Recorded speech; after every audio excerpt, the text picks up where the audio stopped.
Okie dokie.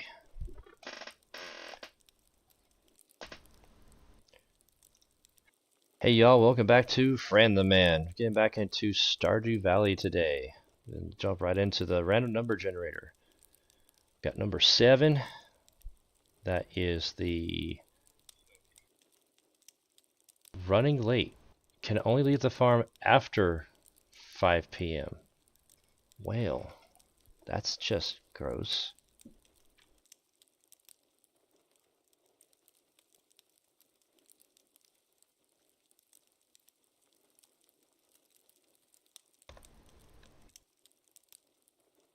One of my less favorite rules. Definitely one meant to ruin your day.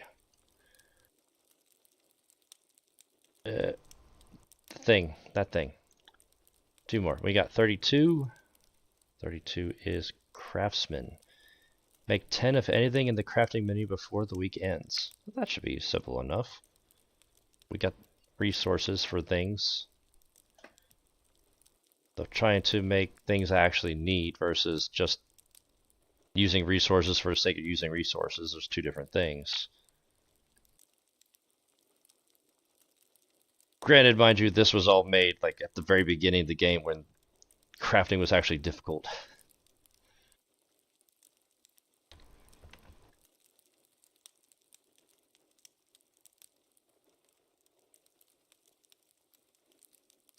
Okay. Oh, save. Now. Hey, how about that? I got it on point that time. 27.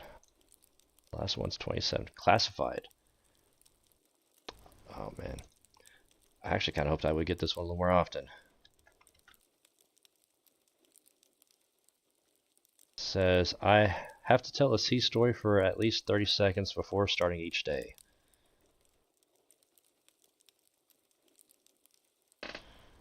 Yeah, this was meant to like endorse my Navy heritage more in my channel. It's doable. It's definitely doable. I just gotta think for a minute. For at least 30 seconds. Well, that'd be easy to do. Trying to save space up here. Can't really tell a sea story in less than 30 seconds anyway. That's nonsense. It's not even a story then. It's just an anecdote. A sentence. Alright then. So, just to make sure I don't forget, we've got can't leave the farm until 5 p.m. That includes the land around the house.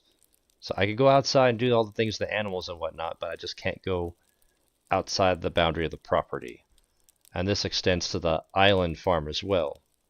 However, I have to get there before Willie closes his shop and transition to the island farmhouse, which thank God we finally just bought. Ugh. So I could potentially go hunt for walnuts or delve into the dungeon there, as long as I make 10 things throughout the week and tell a sea story each day. Well, since we're here, let's start the sea story. I gotta get my head right. I was talking to Gemini a bunch of random crap.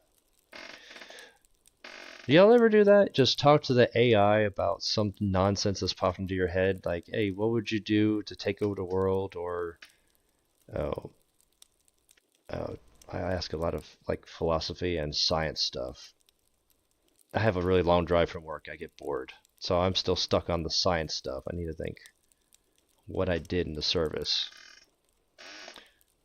Alright, well, I'll start with this one. This is like my all-time like biggest sea story I've ever told. That's like the most salacious to say. We were on USS Ramage, of course. We were in Port Limassol, Cyprus. And they have one of the largest party bars in the world there, allegedly. I've never been. I've even forgotten what the name of it is. It's like one of the top 8 places to go. 8th in the world, they say. So a lot of people were excited, like, yeah, let's go get fucked up, let's party. You know, that's typical military mindset. You're slaving away for 20 hours a day. You want to go drink to forget about your worries. Get away from the stress of work for a while. Anyway, we had some strict policies there because it is an island country, and the top half reportedly has Russian people there. And they say there's potential that there are Russian spies among the populace that will want to pick you for information or do other things. So to be mindful, and you have to leave in groups. We call them your Liberty Buddies. So we had this one group, and your groups depend on, how much rank you have. Smaller groups are usually people with less influence, to put it gently. So this group of 4 guys went out. They went, partied up a little bit, had some drinks. So there's one guy, and I'm not going to use his real name here. He's not in anymore. I don't want to ruin his rep. So for brevity, let's just call him Cletus. Not his real name, not an anagram of his name, not even close to his name. Cletus was in this particular group, and I would argue he probably got the most fucked up out of all of them. There's no other way to put it for what he did next. I was actually on duty that night when this happened, so I got to see the aftermath firsthand. I was on watch on the pier doing one of the duties of one of the watches there. I'm trying not to be too specific here for anti-terrorism reasons. Also trying to filter what I say. I don't want to give away too much. So this party went out. I'm on the late watch. I'm on the 10 to 2. It's one of the shittiest watches you can get. But it's whatever. Just means I get less sleep that day and I can sleep in the next morning after turnover. The party went out. My job is just to it's one of the minor duties. I'm not in charge of the people that are out, but I get to see the people coming and going because I'm on the pier. This one group went out and they're 4 deep. They come back a little bit later.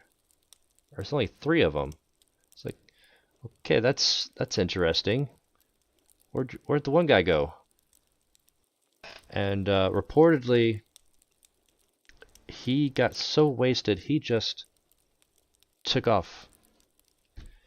Kind of like Gabriel Glace's stand-up. He goes, "I'm gonna go running," except he actually did it.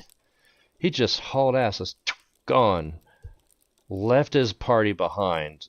They all just look at each other and go, well, just go back to the ship, I guess. Which is what they were supposed to do. You're not supposed to chase them down, tackle them, because that's assault and a whole bunch of charges, blue on blue, UCMJ charges you don't want to have on your record. They did exactly what they were supposed to. They came back to the boat. They reported him gone. So our higher ups got in charge of port authorities, let them know, hey, we have a sailor out there. Be on the lookout for him. Let us know if you find him. So on, so on. They found him. They found him. So this I was not in person for, obviously, because I was with the ship. But the what's the word? The paraphrased version of the official report was as stated. Local authorities, the police, intercepted this sailor, Cletus. And he's like running around sidewalks and shit, playing a fool because he's drunk. And they try to just talk to him. And they try to like calm him down, talk to him. It's like, hey, just hold still. And he said something to the effect of, fuck you, I'm an American. I have rights. Well, you're not in America. And they proceeded to tell him exactly what rights he had by beating the shit out of him. And I'm not exaggerating. I saw the aftermath. It's kind of funny looking back, but at the moment it wasn't funny because it was like, oh, fuck, this could be an international incident. Like, pretty damn serious. Um, Man, they beat the crap out of this guy. Poor Cletus. You know, he's drunk and you got two cops beating up on him. And then they detained him after they used him for a punching bag. So go back to my perspective. I'm doing my job on duty. The captain leaves with I forget, it was either the CMC or the XO. The captain leaves, our commanding officer departs, which is unusual because this particular man is not the party type. You know, the uh, captains are usually a little older, and this one in particular was like a super fitness buff. This dude ran. Like I want to say he was like late 40s, early 50s, but this dude can run. He's pulling 6 minute miles. He would go out in port and run with a random junior officer each day that we were in port. And the young guys, the young JOs couldn't keep up with him. They come back looking like a damn wreck. And he comes like, okay, let's go to work. Let's do some stuff now. That was a good warm up. That kind of guy. Like, damn. Hope to be that athletic or at least that healthy when I'm that age. But yeah, he left, which was weird. And then a little bit later, he came back in a limousine with tinted windows. I'm like, whoa, there's a vehicle here at like, midnight. It was late. Most people are coming back. They're wrapping up their liberty. They're done for the night. There shouldn't be anybody out. We all have curfews. And I was like, where did this random freaking vehicle come from? This is not visiting hours. They're not supposed to be here. And then out steps the captain. It's like, oh, okay, that's weird. He didn't leave in a car. He came back in a car. And then out steps the next guy, which I said was either XO or CMC. I can't remember. That wasn't the important part. Alongside them was a man in a suit. Never seen him before. Turned out to be the American ambassador for that area. And then trailing behind them is Cletus. And this is how I know they beat the fuck out of him because both sides of his face were swollen up. Blood coming out of the corner of his mouth. He's missing a tooth. Two black eyes.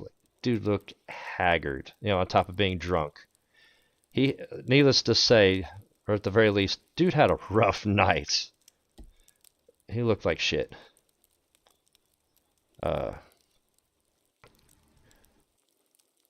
So yeah, the rest of it, obviously he went to non-judicial punishment, NJP. We call it Captain's Mast. I don't remember exactly all of his stuff, but it's probably the usual standard stuff you get when you mess up that bad. Busted down in rank, 1 tier, half month's pay times 2, 45, extra duties.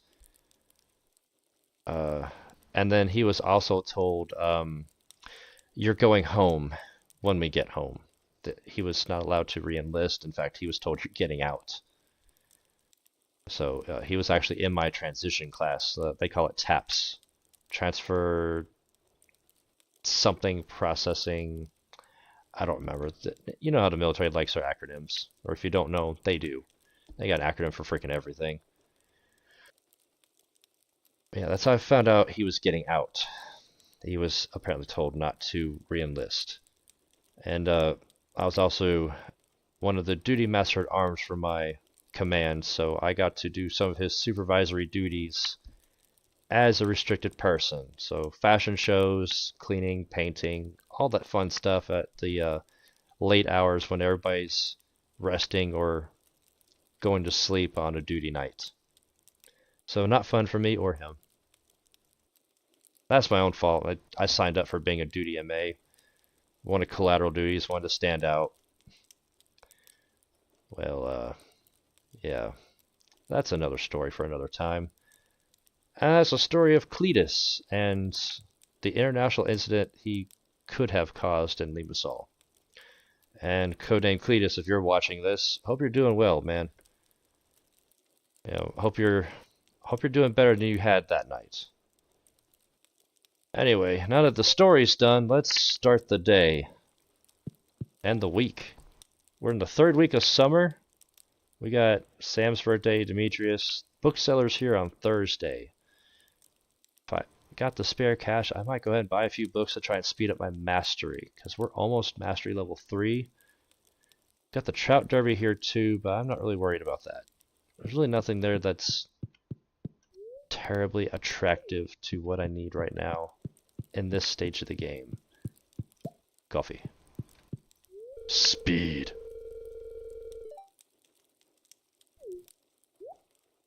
True, but that's why you keep the damn door shut in the summer. Don't let in them flies.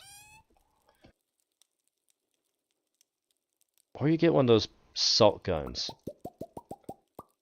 Y'all ever get those bug assaults or ever played with one? They're actually pretty dope. I've got one of the rifles. It's pretty fun to play with, but the range on it sucks. Like, you gotta get right up next to them. They're only good to about 4 foot. But man, they work. They will splatter a fly at that range. Of course, it makes a mess a little bit with the salt, but it doesn't use a whole lot. You got like a reservoir on top about that big. Trying to make sure the camera can see. And it's like that thick.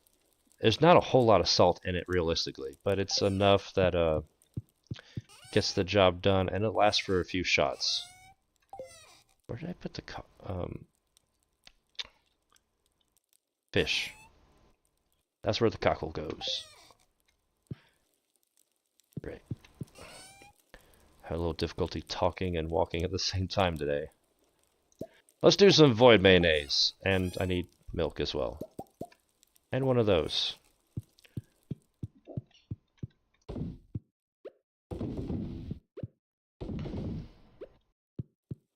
This also means I probably won't be able to visit Robin to do any upgrades. What are her hours? Wait, I know. Well, I was gonna look at the map, but she'll tell me here. 5. So yeah, no upgrades with Robin this week. I can't leave the house till 5. That's when she closes. Be nice if we could make house calls. Or even better yet, I'm having a brain fart here. Hang on. Name of the person that did the thing. Make the game.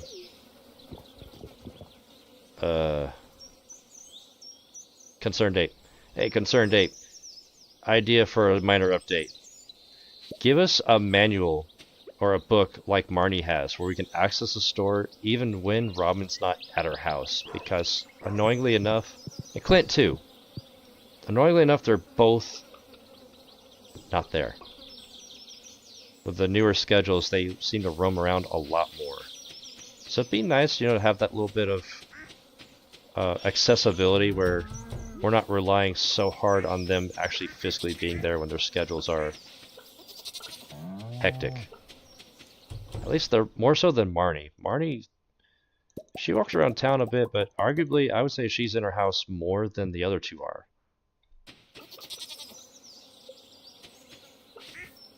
I mean, obviously you're not gonna, like, go to Clint's place and... Get out of the way, chicken. You're not gonna go to his place and bust geodes for him. I would argue, no, you need him there for that. But, you should still be able to at least buy resources that he sells, or order them, as well as place orders for tool upgrades. You know, you can leave the money and a tool there, and, you know, he'll get to it when he gets to it. Just an idea. So if we're talking about updates, I would much rather see an update to make the children and spouse more useful. I had that idea I talked about before where, oh yeah, she got done with this. Nice. Well, I got shit to do. That's great. I can take my other machines, put them in that shed. Not the seed makers, obviously, but you know, like, oh, I'll think about it. Some of the stuff I'm gonna put over there, get them out of the way.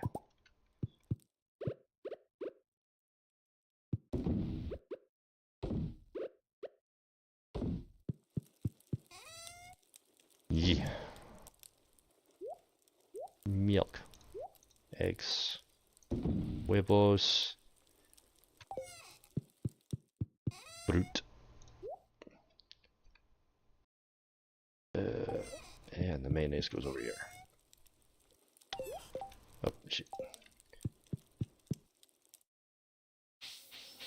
And we'll just ship what we don't need. That, these, that, and that. I'm not getting my iridium though.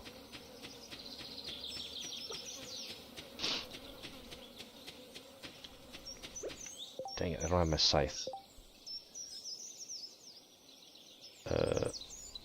Yeah. Damn it, I can't go to the island either without a warp totem because the fish shop closes at 5. So I'm not going to the island at all this week.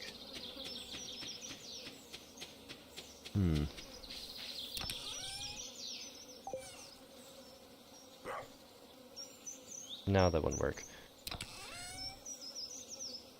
I don't think they would let that work. I was just thinking if you put the obelisk on the island, would that be a fast travel? I want to say that wouldn't work. Like, the game probably isn't coded to handle that. Although that, if you could get away with that, that would be a good way to get to the island quickly without relying on Willie. Dang it, I'm struggling with names today, more so than usual. Look at the scythe. Oh man, the scythe's on the island too, ain't it? That's lame.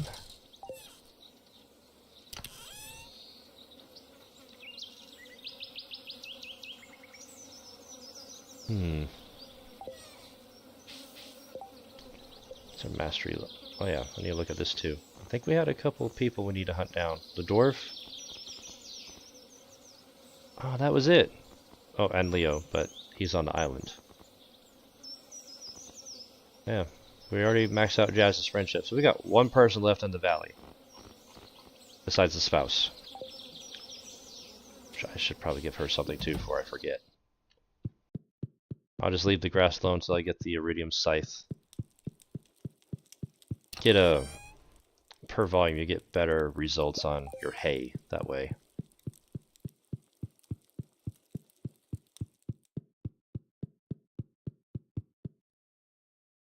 Oh yeah, and I finally figured out how to use this thing. Apparently it's a fish tank. My dumbass couldn't figure that out. She was in here. Did she go outside? Doubt she'd be in the basement.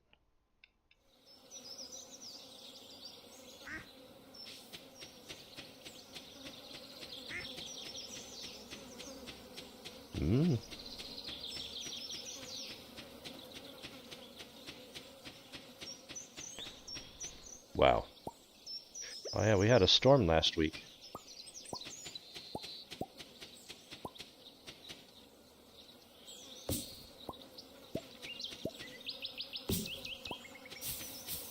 I have to chop down some of these trees.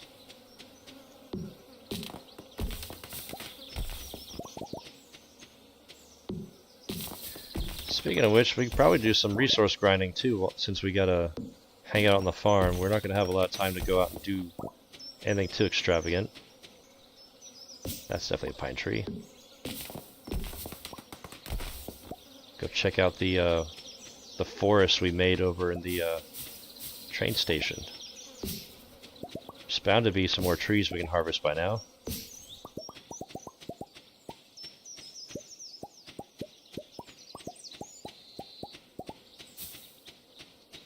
Cool. Get out of here.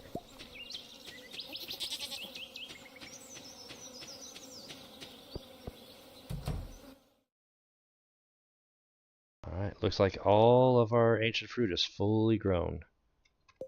I might have enough room for the fruit.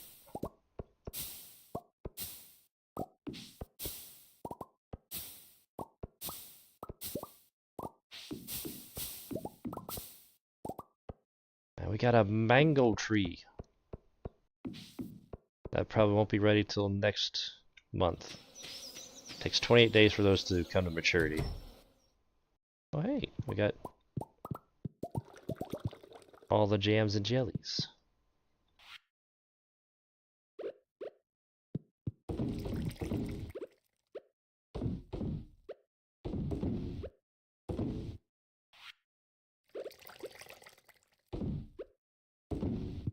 Yeah. That wine in there, if that gets done, we might have enough to start batching out the basement. So we've got 51 here. It'll be close. It might be enough, or we might be short just a few. It's hard to say. Let's hit the fruit up. Shrooms. Almost 5 o'clock. Let's go.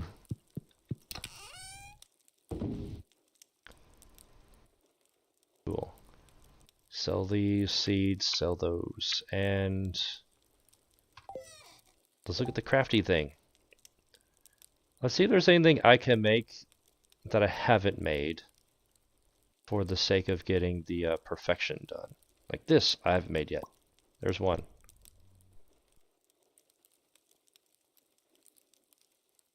Made a ton of those.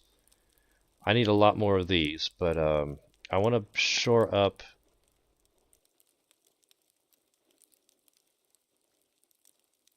We didn't get any. We got pine tar. We need to shore up the oak resin, the bars, and the wood, because we're gonna need something closer to about 50 to 80, I think, to finish out the deluxe shed. And we've made quite a few of these. A lot of those. That bait maker to make targeted bait. Jig box, crystallarium. Oh, I got enough for crystallarium. Very nice.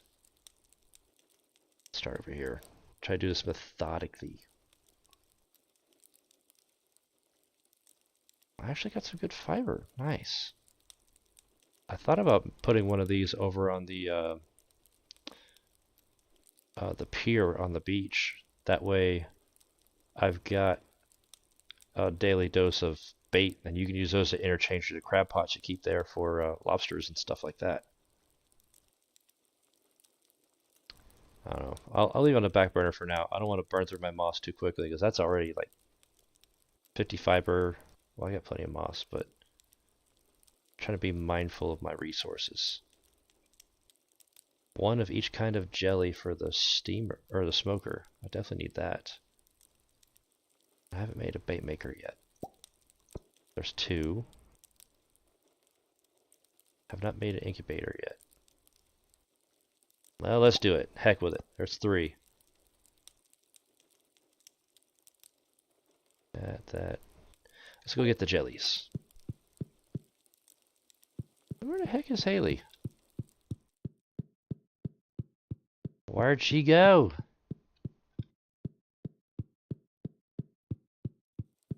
She just disappeared. Also, where did I put the jellies? Is those down here, or... I still ain't figured out where I put everything yet, y'all. I was hoping to go see Robin and expand the house now that I moved all the stuff out of the way. But, not gonna be able to do that now. Go ahead and ship all this crap.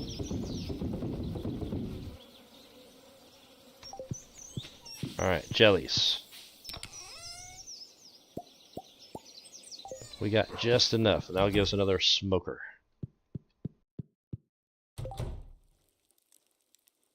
I heard something. Yeah, There's 4 things. There you go. Don't know where you been, but glad you're back. So otherwise, I might forget to give you something. Drum block. Really? Didn't make... Oh yeah, I got one from the museum. That's why. Okay, there's 5. Made those, made that. It's 5 o'clock. You know what? Let's call it there. It's 5 o'clock. Let's go do some stuff. We got half of the weekly requirement done already. And so far, I'm in line with all the challenges. And I need to figure out what to do with all these.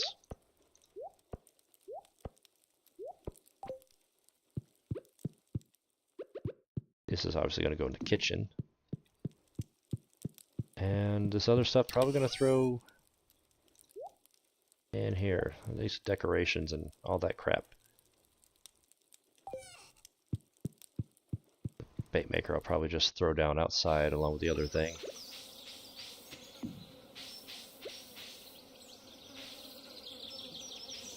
Yeah, we'll throw it next to Lewis here. Alright, where are we going? What are we doing? I have no idea.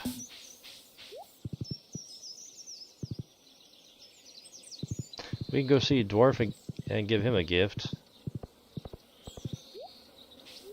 Once we max out his friendship, the only people left are going to be Leo, and if I get the, I forget what it's called, the charity one, where I have to give somebody a loved gift, I'll just have to figure out whoever's the easiest to give a gift to. I'm doing it just for the sake of doing the challenge at that point. Could also try to focus on the kill counts, since our time's kind of limited each day now. You know, actually, I wonder if I can go into Willie's shop, even though it's... No, that's stupid. Don't be dumb, Fran. Oh, hey! Ticket. What we got this week? Collect 1,000 pieces of wood. Or... take out grubs. Those are both things that fall in line with what I was talking about possibly doing this week. I think I'm gonna go with the... Ah, shit, I can't turn it in though.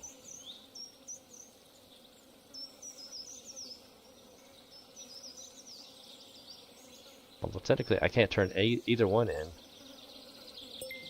I'll turn this one. I'll take this one because even if I can't turn it into Robin, I need the wood anyway, and there's a chance that I don't even have to turn it into Robin. I just gotta get the wood. I need the wood anyway, so if it all lines up with what I need to try and do this week. And I need that. Probably take my spare iridium and make some.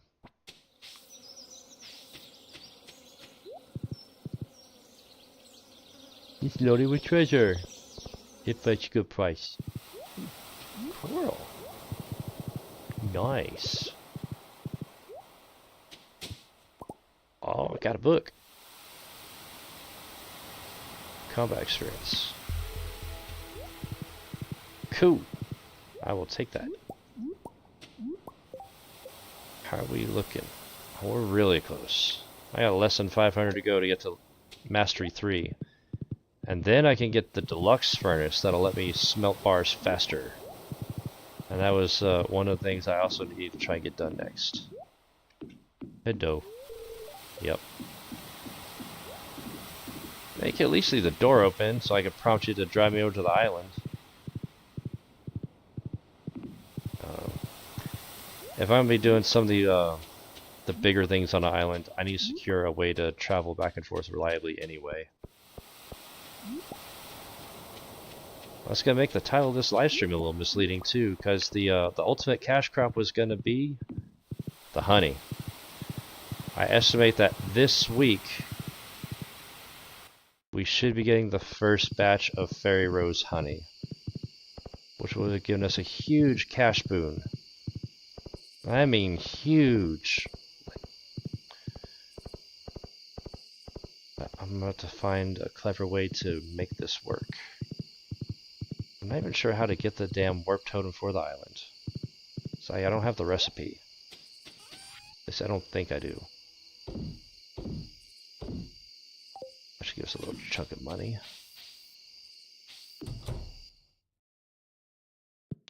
Hello.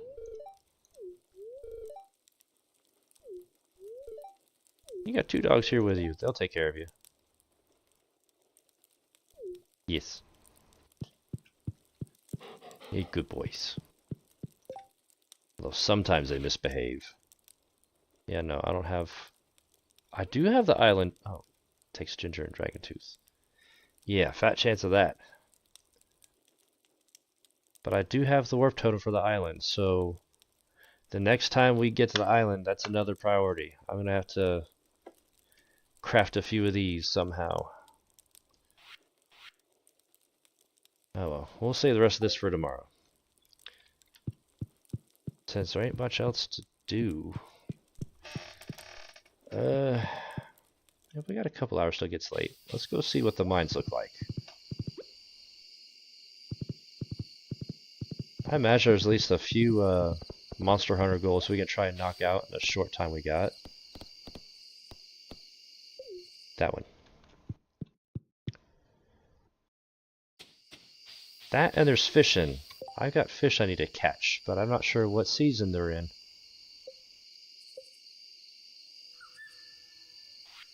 We got the goby. That was one of the weird ones. Stingray, I know that's in the Pirate Cove on an island. That's going to be the glacier fish. That's only available in... Yeah, that's the glacier fish. That's in the winter time. And that's the angler, which is in the fall time. So those 3 I can't get yet. Stonefish... Cave, I think. It's either the noob cave or it's in the cave on the island as well. I don't remember. I don't remember what this thing is. The weird shaped tail on it. And then whatever that is, and the octopus, which the octopus I'm pretty sure was either fall or winter as well. So y'all, if y'all want to help the 2 outliers I need, because I can't look at the wiki. I need to know what this is and when and where to catch it. I need to know what that is too. And then that'll give us another star drop. We get all these bad boys caught. Oh yeah, that reminds me. I wasn't sure about the star drops, but Quick Control came through again and told me on one of the older videos there are 7 star drops, and I'm only missing 2. We gotta catch all the fish. And we gotta get to floor 100 Skull Cavern. Pretty sure that's what it was. I've got almost all the others, except for those 2. 3/4 way on slimes, half on void spirits. Those are done. Almost got all the dust sprites, y'all. I do need coal, so maybe just go hunt some dust sprites. I'll need like 50 more of those. That should be pretty easy to do. I've been going at it. Rock crabs, only 20 more mummies. Pepperexes, but those are better off hunting in the Skull Cavern. By 5 o'clock the bus stop is shut down. But I do have some warp totems, so I could probably do that. And then that's the island. Let's work on the ones here in the noob cave.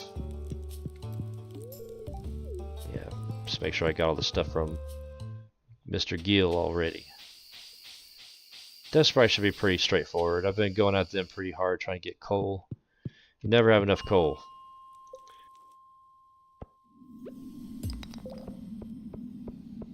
Looks like I'm gonna hit one of those floors right off the bat. Don't have nothing.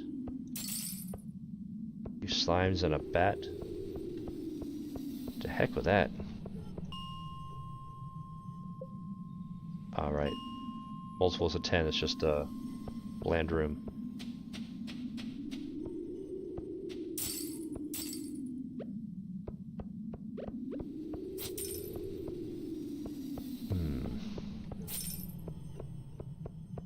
Nothing again.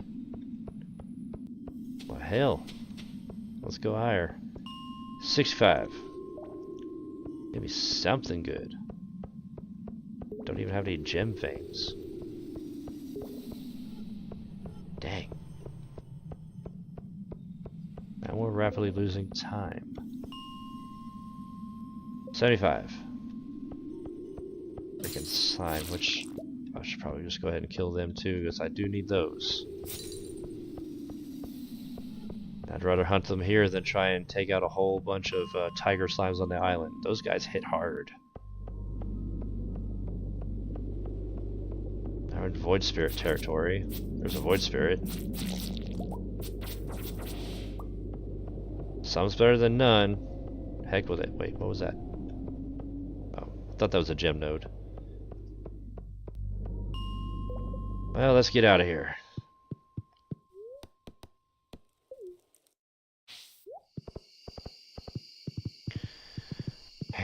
The 5 o'clock curfew makes things really hard.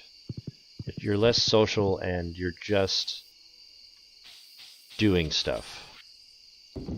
It's more about resource grinding at that point. You're not really doing anything else. Which is fine, I guess. It gives me time to focus on the farm and things I need to do here. It's been needing to happen, so it's fine. Nice, 20 grand. That's a good little cash cow.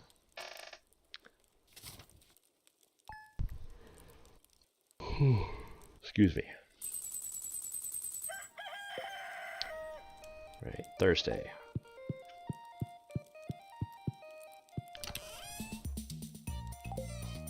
Don't know why I went there. I was gonna go to get a gift. Running out of sunflowers. We need to grow some more. It's too late in the season to grow sunflowers, though. So they need like 12. Be right at the last day to plant them. So they need 12 days, I think. Where'd Haley go? She gone again.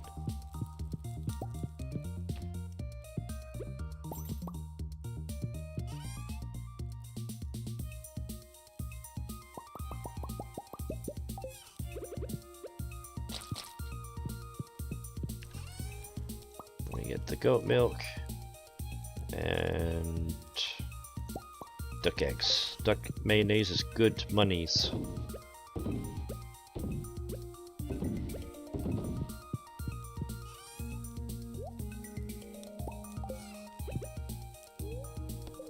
Yes. I am speed. Let's go. Oh, there you are. There you go. I mean, it's a nice gesture, but I have auto feeders. Okay, that I haven't been doing. Shame on me.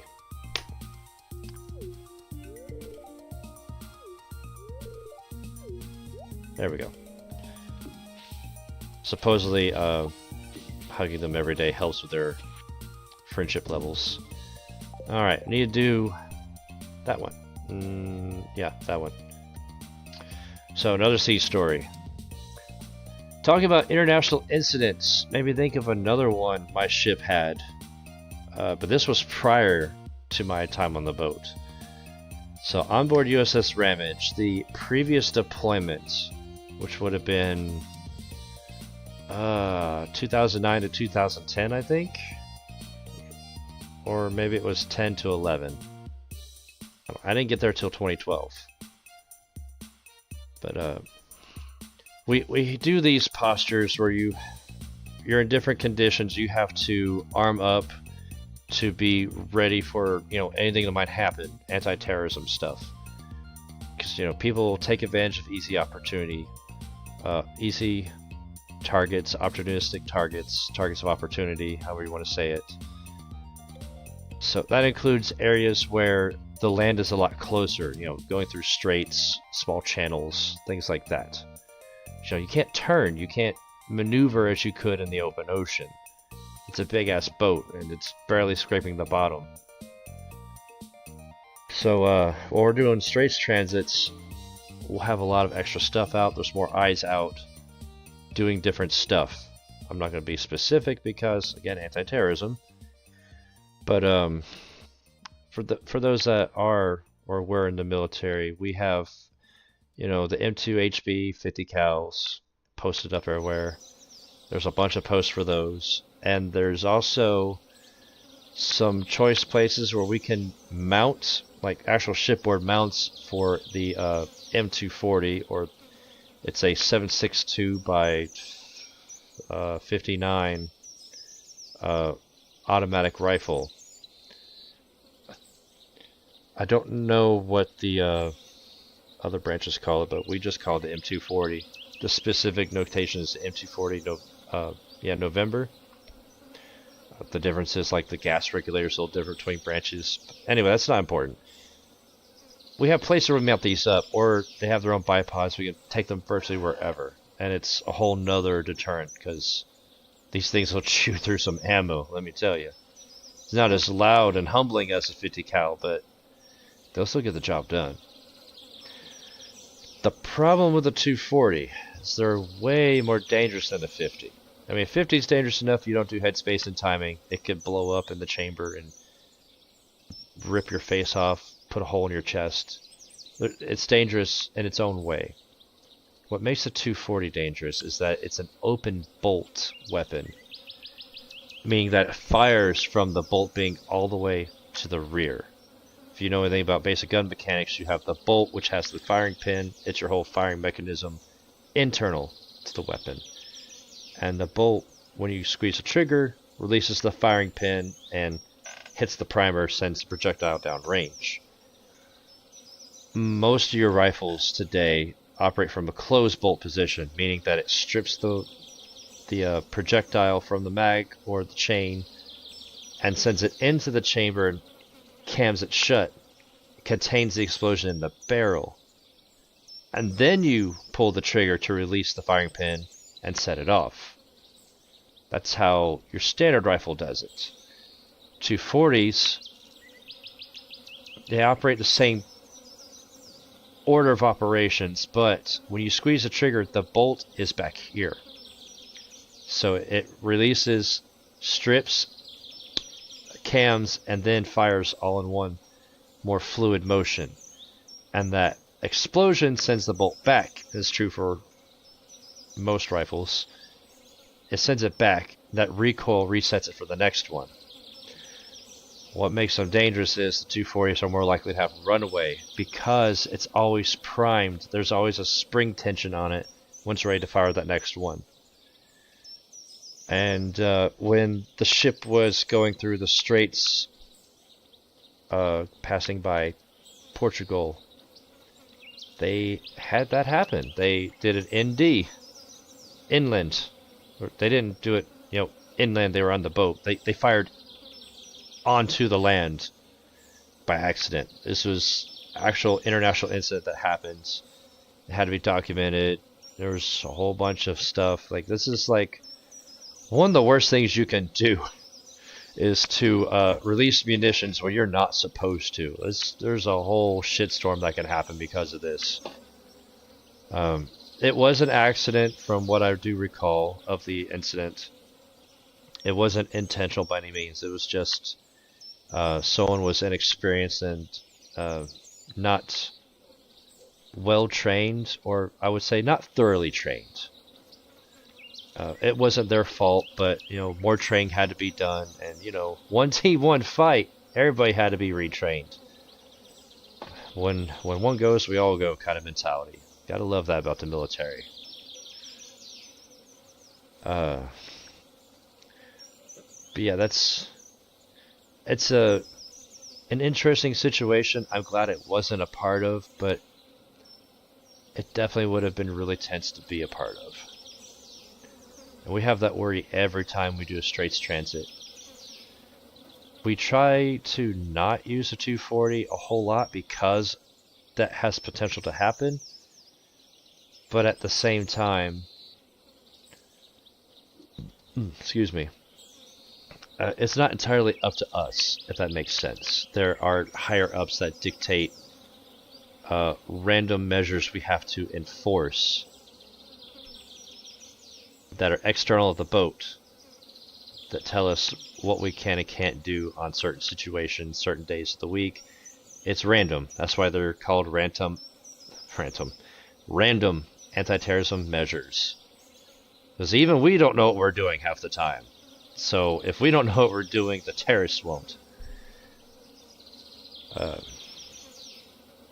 That was the time the Ramage actually participated in an international incident. And doing that, I've thought of a couple more, so I'm ready to go for tomorrow. Now that's out of the way, I need to make 5 more things for the week, and I can't leave the farm for a few hours. And I just thought, instead of pausing the game, I could just tell my story and let the timer run out. I'm kind of screwing myself here. Having to invent ways to waste time.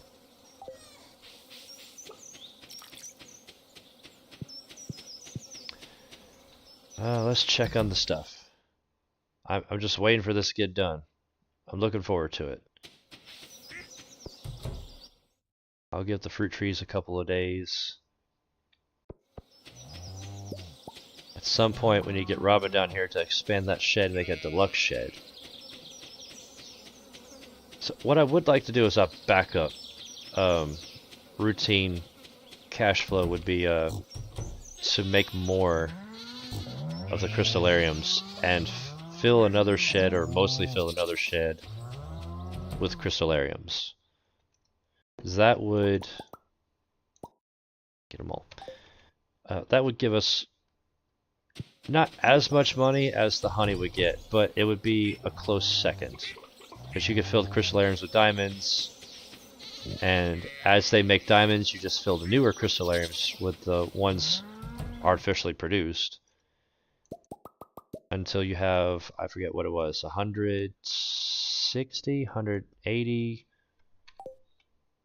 I think it was about 160 that you fit in a deluxe shed. But whatever that number was, I said in another stream.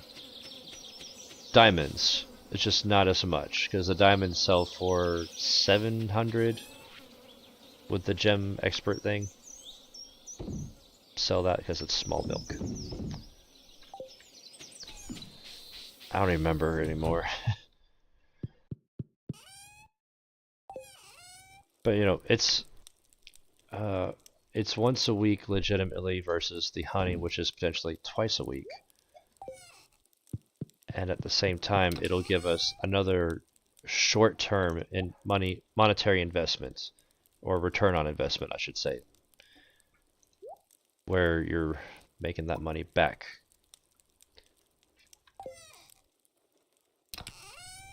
So we're looking 589. Alright, let's see what we can make. We were down here. Crafted all these already.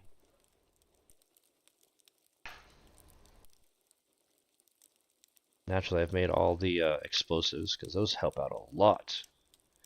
I have not made any of the wild seeds. Wow, okay. Also, I have not made fiber seeds. I can do that right now. I just need mixed seeds. Honey. I can make that. I can make that.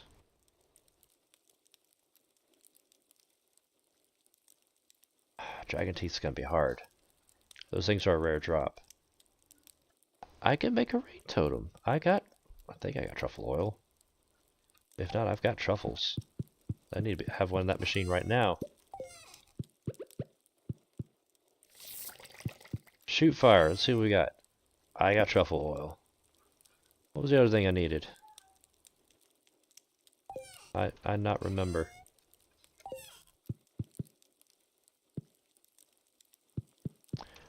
Let's have a look, see. Check these two. I didn't make a tent yet. You know, having a tent handy would probably save you some freaking trouble. Oh. Wouldn't have to worry about crashing out at 2 a.m. if I had just had that handy. Although it won't help in the mines. Oh well. Campfire kit. We made that. There's the rain totem. I need honey. Mixed seeds. Let's start with that honey and mixed seeds because I'm tired, y'all. I'm not gonna remember. I'm not gonna remember a whole bunch of stuff. The honey should be over here if I kept any. I did keep some. Good. Go me.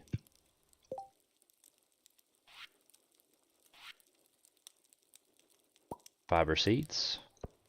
Very nice. You know what? Let's just go ahead and make them all. So that's more fiber I can put back in my inventory, which I kind of need. I do really need some fiber. And then what was the other thing? What was the honey for? That. Duh. Ancient seed we already made. Horseradish, daffodil, leek, dandelion. Daffodil. Dandelion's under foraging. Well, I mean, daffodil's a forage item too, but it's a flower. Leek, horseradish, dandelion.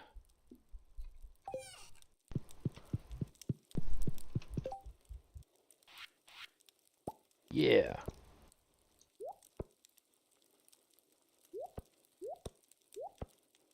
Alright, we got spring. I've lost count. That's probably already 5. 1, 2, 3, 4, 5, 6, 7, 8. Plus 5 is 13. I've passed the requirement.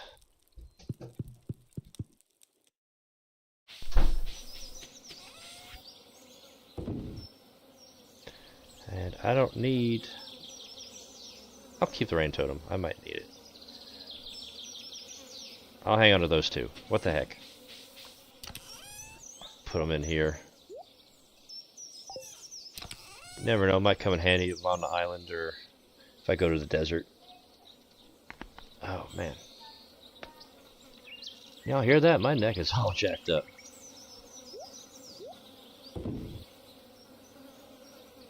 Right. I'm gonna take these out. It's not really... I'm gonna take that out too, because that's not really gardening stuff. And I'm gonna put them in the travel chest. Yeah. And the egg press I'll just throw over here. I don't even know if I'll ever actually use those. So I got stuff. I can make a slime hutch right now if I needed to. It's just... Slimes are a lot of work. You gotta have some kind of fence up. You gotta have the slime ring. So otherwise you're just gonna get your butt kicked. They get... It's a small box, and you can have a ton of slimes in there. And when they're all leaping at you at once, they're gonna get your ass. So I always have to, like, you have to put metal fencing in there so you don't have to fix it. And you have to layer it so there's like a buffer zone. You've got third general area. You've got the double gated area where you pass through, like a vestibule, that helps keep them from getting to the outside. And then you've got to design a walkway to get to the trough so you can give them water. And then you have to go inside constantly to pick up the petrified slime, the slime orbs, and the eggs if they drop any. Excuse me. I don't know if I'm forgetting anything. I mean, for the farm, not the slimes. I checked that already. And it's just a big pain in the butt. It's not really worth a whole lot. You only get eggs every once in a while. They're a rare drop. I think they're more common from certain slimes, but then rarity of the egg also affects price. So obviously, tiger egg slimes are the most valuable. I think they're worth 8 or 10,000. And then you got, I think, purple and black, red, blue, There's a tier to them. They're worth less and less till you get down to green, which is the most worthless. And for the how many you get on average for the amount of work it takes to go in there and constantly deal with the slimes, it's not worth it. I mean, you can also put a sprinkler in there to water the troughs, so you don't have to go in there with this watering can every day, but you still have to go in there and you still have to harvest the slime. And you can use the slime to make eggs with the press, but then you only get green eggs, I think. I forget if they changed it to where you can randomly get higher tier slime eggs, but again, it's rare. Long story short, it's just not worth it. I find myself doing the slime hutch less and less because it's just a big pain. Very little reward. Spiceberry, grape, and sweet pea. Just keeping up the crafting. I got nothing else to do at the moment. Spiceberry.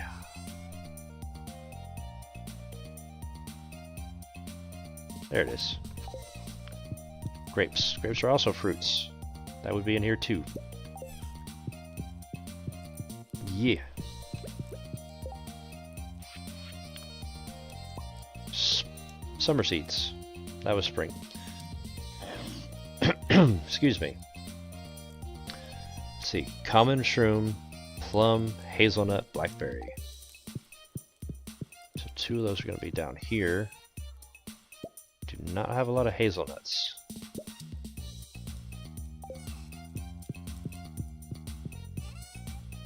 Blackberries. What was the other thing? Common shroom, hazelnut, wild plum. That's what it was. And there's the wildfall seeds. I see winter root, crystal fruit, crocus, and snow yam. I think I got a crocus. I have 5. And all the forageables for winter time. And crystal fruits. Crystal fruits up here. Yeah.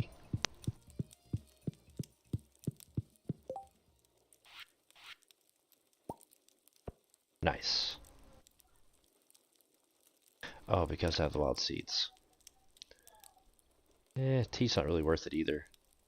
I think tea would be a better investment if it was actually worth something, but tea literally does nothing besides be a good gift for Carolyn and Mayor Lewis.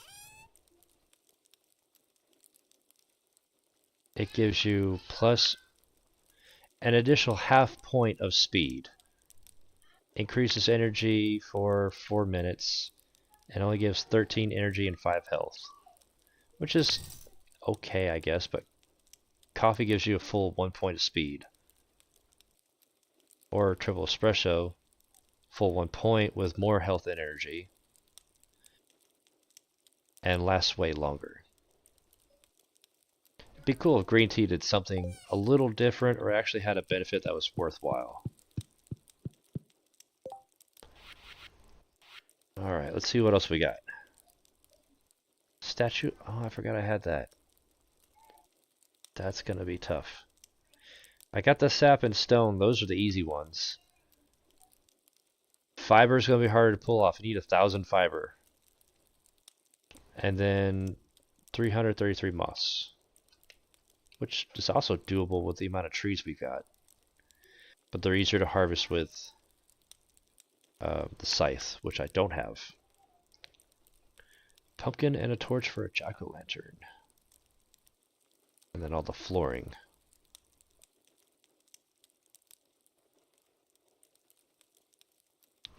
Challenge bait. Oh hey, I can make that. Damn, that's a lot of coal.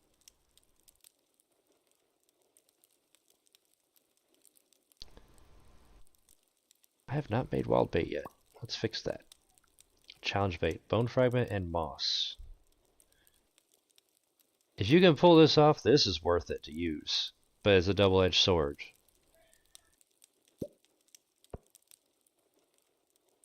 see. I've not made the spinner yet. Dress spinner. I think I've just been buying these from Willie. It's just faster. It's still only 3 o'clock. Oh yeah, and I got the iridium band. I forgot about that too. Glows, attracts items, and increases attack damage. I need to get 2 of those. I need 10 iridium bar and 100 solar essence. It's a tall order. Ring of Yoba. Occasionally shields aware from damage. I never use that because it's just random. It's like 10% chance of it working, and it never really works when you need it to, if that makes sense. Fairy Rose for Fairy Dust.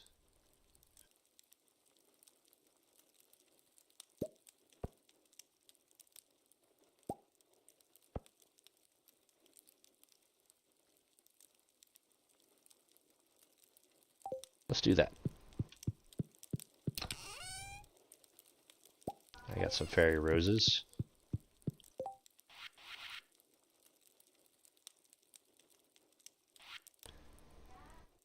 Did make a Geode Crusher, I forgot about that.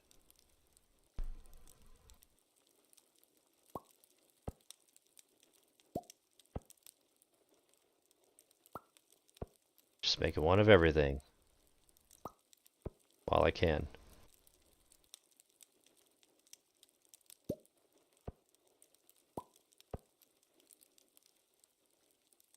Did not make that yet. Okay. Marble. Crap, I've been throwing all that away. I haven't made that yet. That's valuable. Keep that one handy. Well, to get marble, I'm going to have to process geodes. And hope I remember to save the marble if we get some. Okay, wood plus tulip, jazz, poppy, and spangle. Tulip, jazz, poppy, spangle. Okay. Where are they at?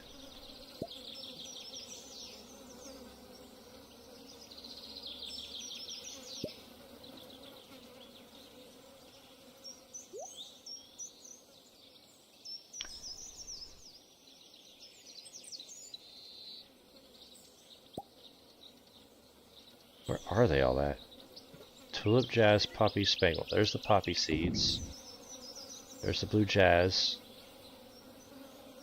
Tulip. I only had 1. Fairy rose seeds. Do I not have summer spangle seeds? Oh yeah, they're in alphabetical order, dummy. It would be right down here if I did. I do not have summer spangle seeds. Well. Poop.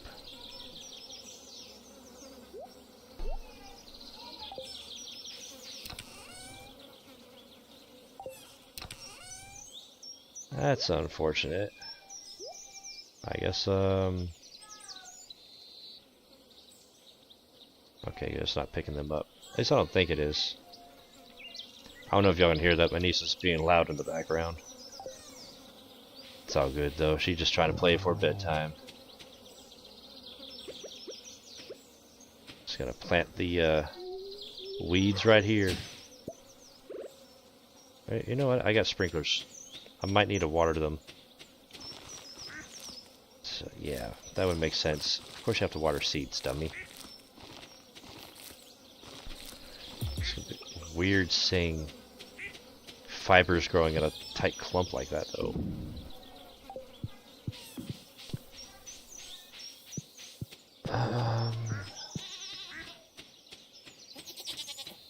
Kegs, furnaces, and other refining equipment. I've been wondering about the range of effect. Like if I drop it here, does it do all in this 8 square grid, or is it just the one? Just the one. Well, that's kind of counterproductive. That means you gotta sacrifice a diamond and a fairy rose for each one. That's 13 days to grow a dang fairy rose. And diamonds are not that easy to find either. I mean, unless you get a diamond farm, you're making them. That's pretty darn hard to do too, because those crystallariums are expensive resources to make. I think I'll throw the braziers in here too. Might make use of them. Sources of light. Get rid of some of the torches around here. It's 5 o'clock. Let's go.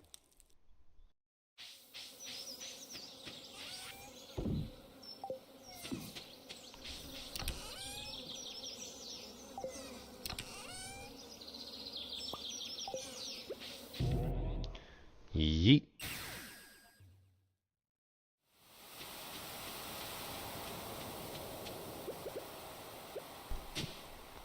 Stupid clay.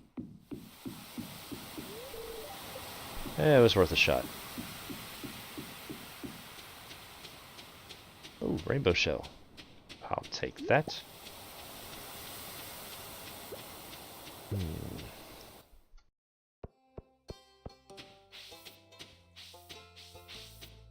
I can still process geodes. I just have to do it myself with the geode crusher.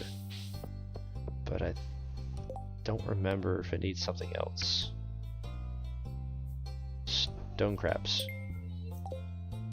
Wants us to take out stone crabs. Dang it, I can't get to Pierre.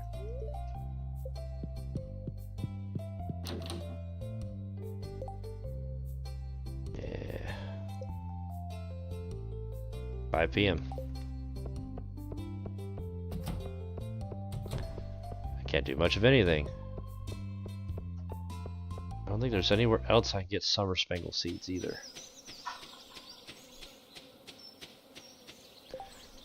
Did we finish with dwarf? Yes, we did. Awesome. He's finally done.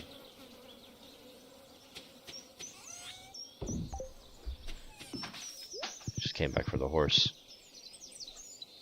That way we can get back to the farmhouse a little bit quicker if I need to. Mines.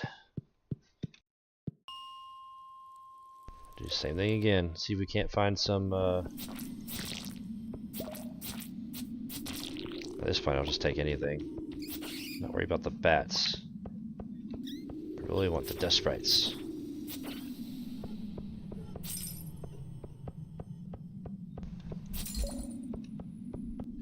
Nothing over there.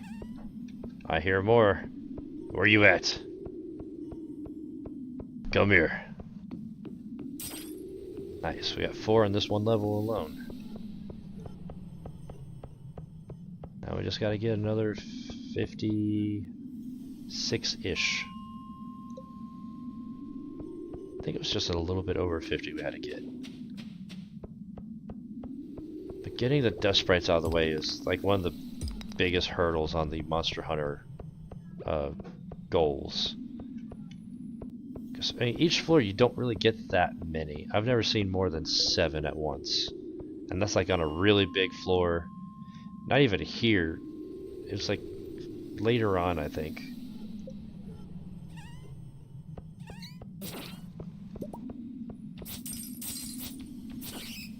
I cannot remember too well. But the point is, you don't really get a whole lot at once. And you gotta get 500 of them dang things. 500 dust sprites.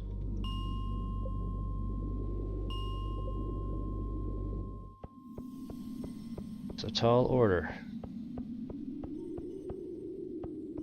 Ain't nothing here.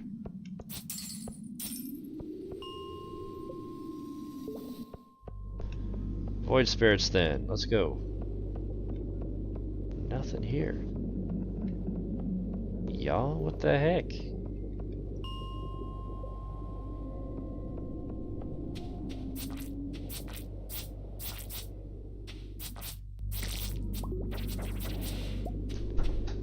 There we go.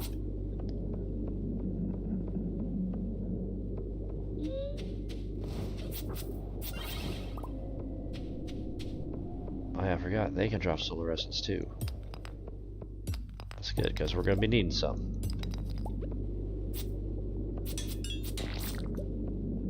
And they drop coal. We're going to keep going.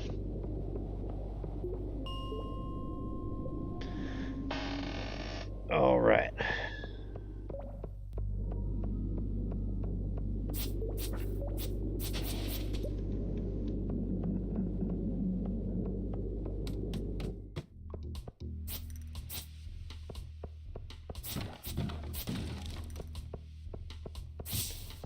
Fiber.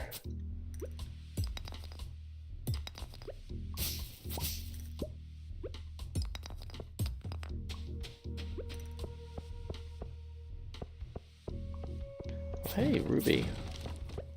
Yes.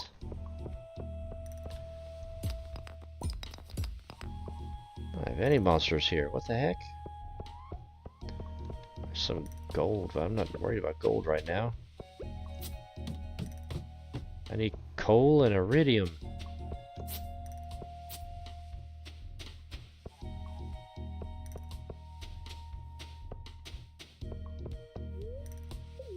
Man, not having any monsters appear. I don't know if that's good luck or bad luck. Whatever it is, I need less of it.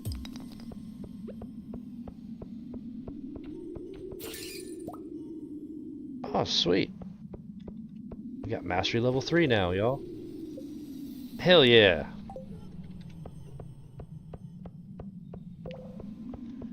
And it's midnight. Let's get out of here. That's all we got. Just a handful. Paltry sum compared to the numbers we need. Oh well. It's better than none.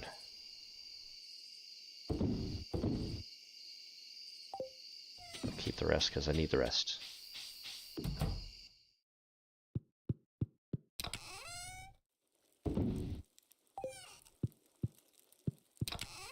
Actually, I got a few rainbow shells here I don't need. Go ahead and send those off as well.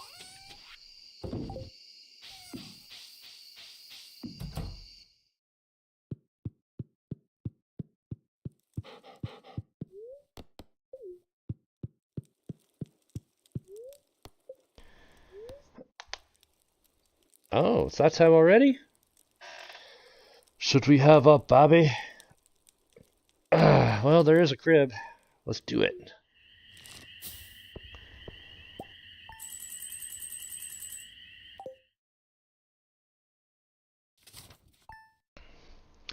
It's something I never understood. It's why Concerned Ape would include the mechanic to turn the children into doves and make them leave the farm permanently.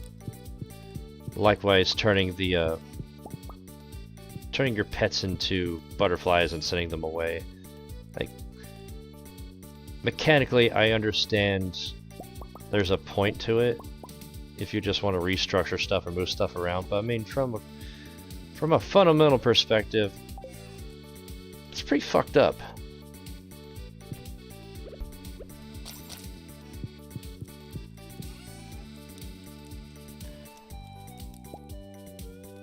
Alright, let's see.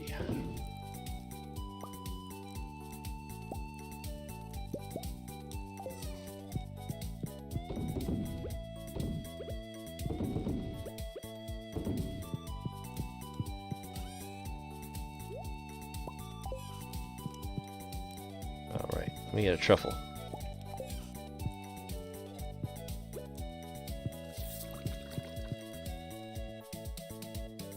Hello. Oh yeah, let me get you a flower. Do you like the sunflowers?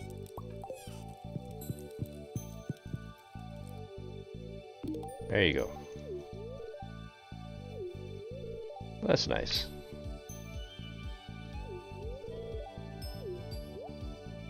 Alright, there we go.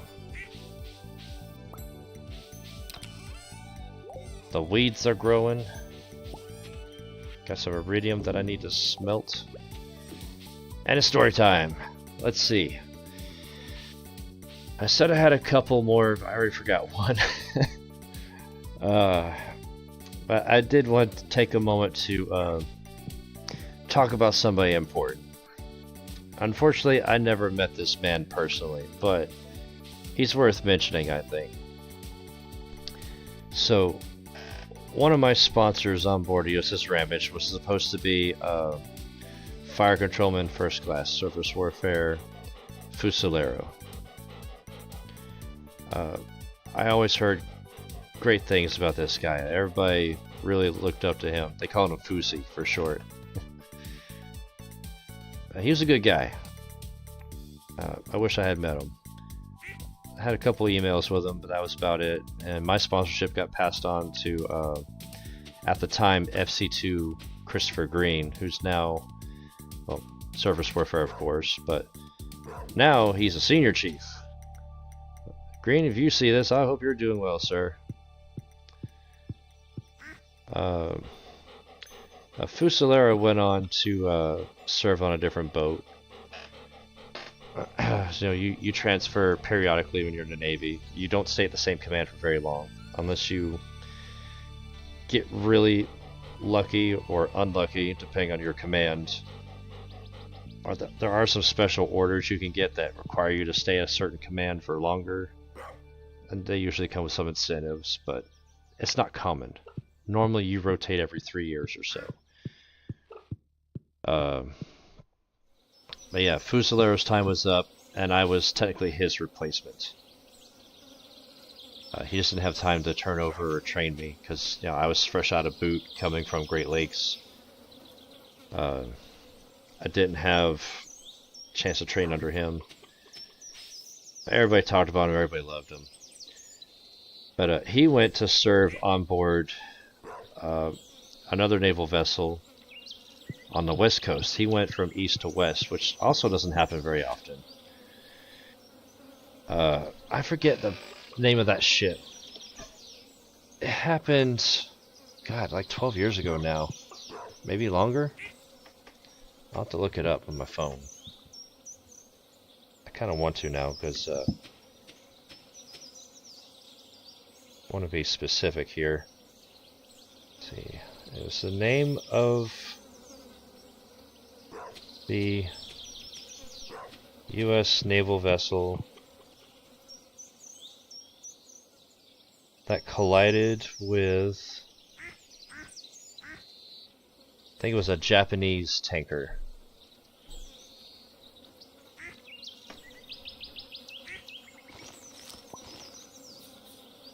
It was a Group 3 vessel of some kind. Perfect storm of incompetence and people being lazy. Never should have happened.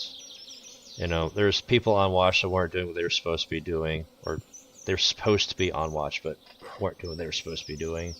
And then on the civilian ship as well, they were running on autopilot. No one was paying attention to the ship's pilot house. No one was in the pilot house. Like I said, perfect storm. Yep, that's the one right there. It's actually a few that have happened apparently. I didn't know about all of these. And they're all in this millennium too. There's 2001, 2007, 2012, 2017. This is the one though. It's 2017 because it was the same year I got out that I found out about this. Yeah. 2017 U.S. Guided Missile Destroyer DDG-62 USS Fitzgerald. Wow, so that's even more poignant because ours is 61. I don't know if you can see that, but 61. So 62 was like the sister ship. It came out of the production line right after us. They collided with a Japanese chartered container ship MV ACX Crystal off the coast of Japan. Yeah, the USS Fitzgerald. And I don't know all the details, but I do know from what little bit was reported on the news and what I've heard from my buds in the service at the time, Fusi was a damn hero. Basically where the ship collided, one of the larger berthing compartments that Web's Ops is stationed in typically. I don't know how their compartments were laid out. But it was flooding. There's people asleep. People in berthing trying to relax, get ready for the day, or do whatever they're doing.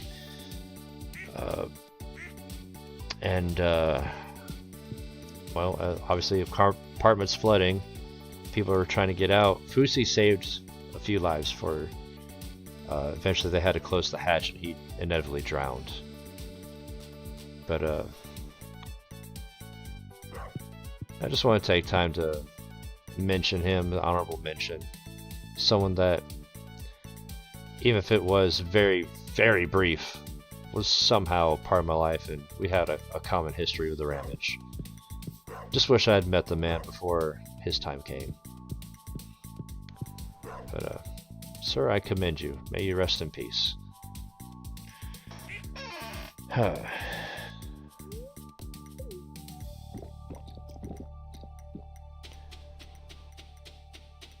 Alright, let's get the animals. That's a much better way to handle my time. It's already 4 o'clock. So by the time we get done with this, it'll be time to go. Yeah.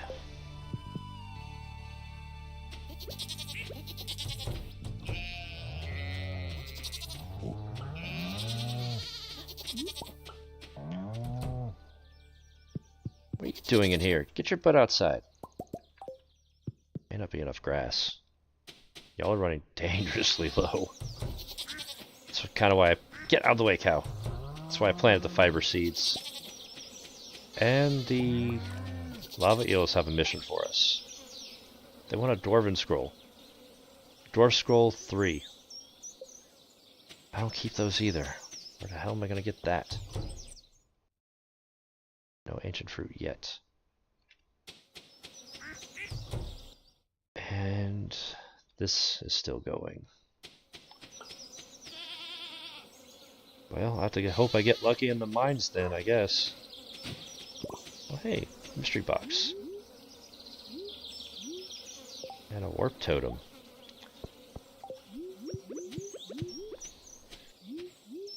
Let's take a shot at this thing.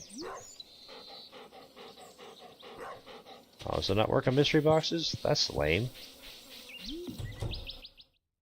So lame.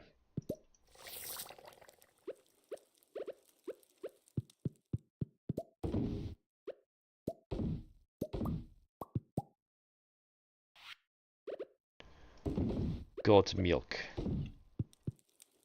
Makes the best cheese.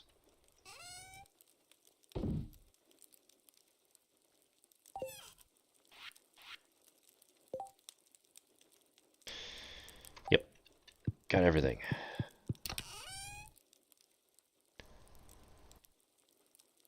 Man, I'm low on coal.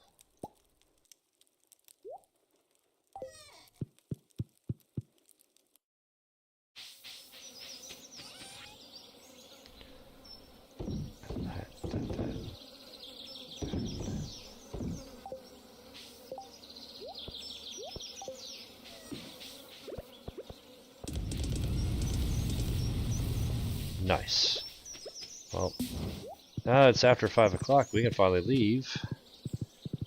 I'm gonna head down.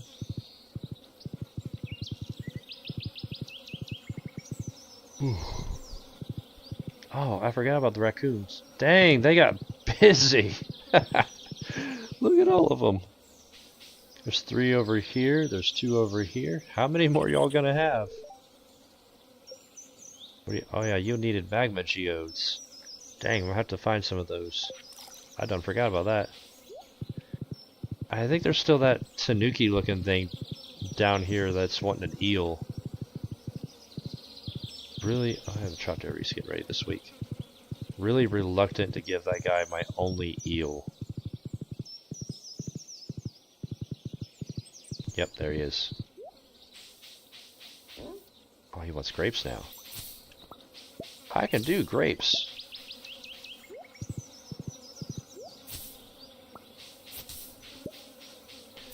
I wonder if there's a limit to what he asked for, if it's just an infinite fetch quest with this guy. I don't really know.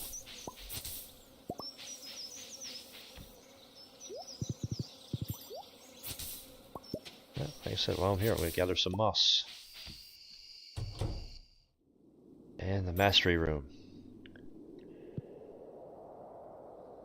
Right, we've already done farming and fishing. That's why they're stoned out.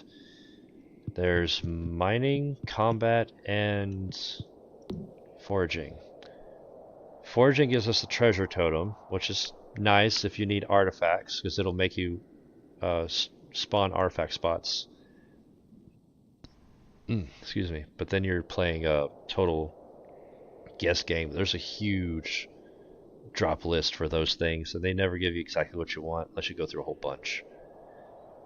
The gold mystery boxes are mostly the same stuff, just more of them or slightly better. And then the special tree here, you usually get the special sap. This one I usually get last. It's just nothing there to really stand out. The combat one gives you trinkets. There are some very useful trinkets. The mini forge and anvil are nice because it saves you trouble going all the way to the bottom of the volcano mine. I don't really need that right now either. What I want is that. Heavy furnace. 25 pieces of ore and 3 coal gives you 5 bars at once. So I can make a handful of these and way speed up my productions. And Statue of Dwarf King's nice. It gives you 2 mining related powers each day. And they're always really useful, like increased chance to find stuff, like gems, or bombs do less damage, things like that. And gem-bearing rocks grant twice the gems is always nice too. Especially at this point in the game where we need monies.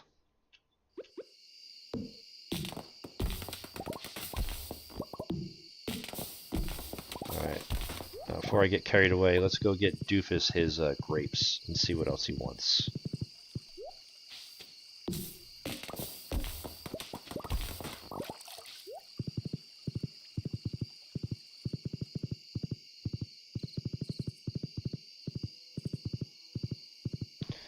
The magma geodes, that's going to be a little rough. I forgot all about that. I bet I probably had 3 at one point. Dang it, Fran. Oh, hey, diamonds. Let's see, what was it? 750. So yeah, they're just a little bit less than Fairy Rose Honey. By almost 200.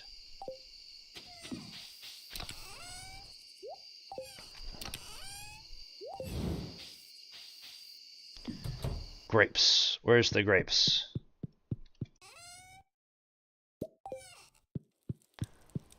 Let's go.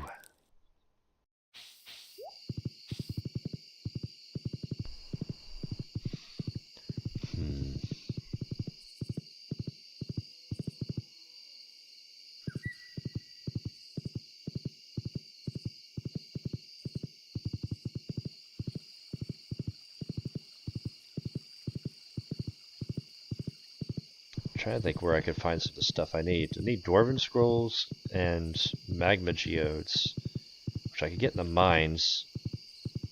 Probably the best way to farm those is just to take a bunch of explosives down there and start blowing up stuff on the lava floors. Here's your dang grapes, doofus. Now what? Seafoam pudding? The hell do you want that for?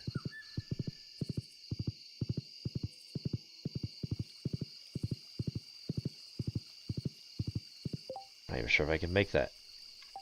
I have to go to the kitchen first.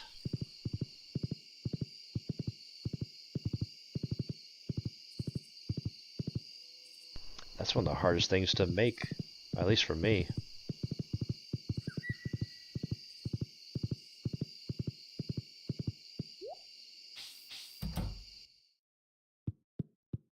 Pretty sure that's seafoam pudding. Yep. I need midnight carp. Also one of the most valuable fishing foods you can have. I don't have one. Even if I did, they're probably on the island because I took a lot of my fishing food over there.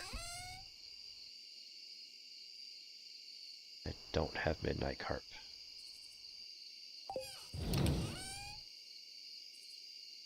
Dang it.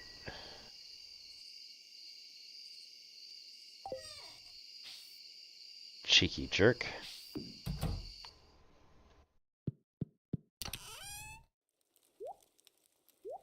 Oh, I have a frozen geode. Let's throw that in the thing and see what we get. Maybe I'll get lucky and get some marble. All I need is one piece.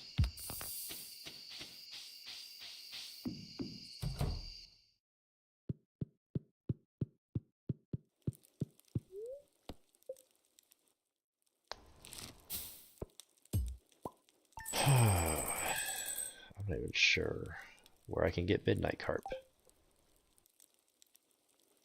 I don't even know if that's this season or not. Let's see what the collection says. Oh, it's happening! I thought we were gonna get a green rain this year. Oh boy, things just got a whole lot crazier. Right. Collections. Fish. Midnight carp.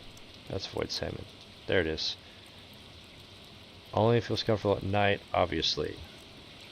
Yeah, that's another thing too. Concerned ape. Make this more useful. Maybe not give you a hint.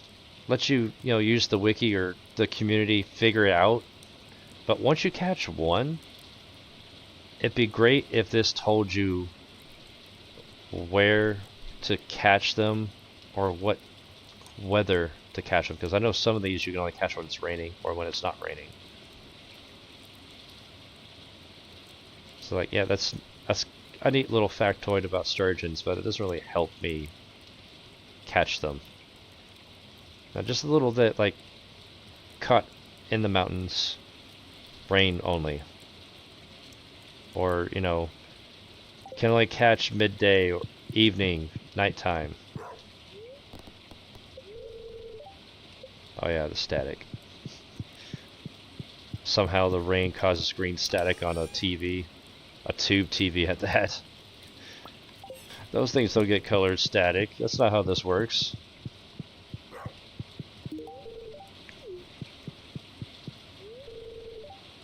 Yep, I'm gonna go out in the rain. Pink cake rain. I didn't think she liked pink cake.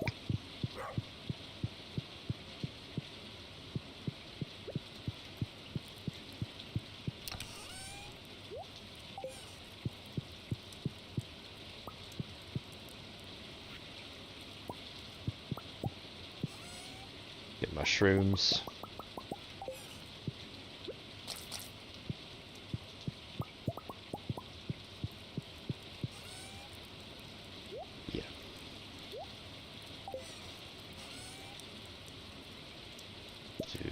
Those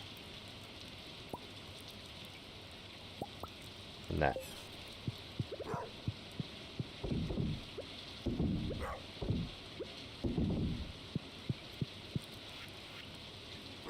Oh yeah, coffee. Need my espresso. All the fiber. I don't have my scythe. Damn it. What did I do with the gold scythe? I got that like last stream or the one before it. Ah well, whatever. I am gonna pause this time because I want to clean up the farm. Alright, see story. Let me think.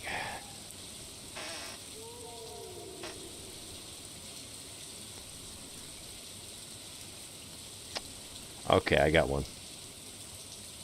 This was my second deployment. Instead of the Mediterranean, we went to the freaking Arabian Gulf this time around. God, we spent so much time down there. We did 28 28 Straits of Hormuz transits. We went in and out of that bitch 28 times. And they were always like stupid early in the morning. I mean, like, we're mustering and getting ready at 2 for a 3 o'clock transit. And that's after pre-staging the night prior. And it takes forever. God. But, I mean, there was some cool stuff too. We went in and out a few times with a hydrofoil. That was pretty cool to see.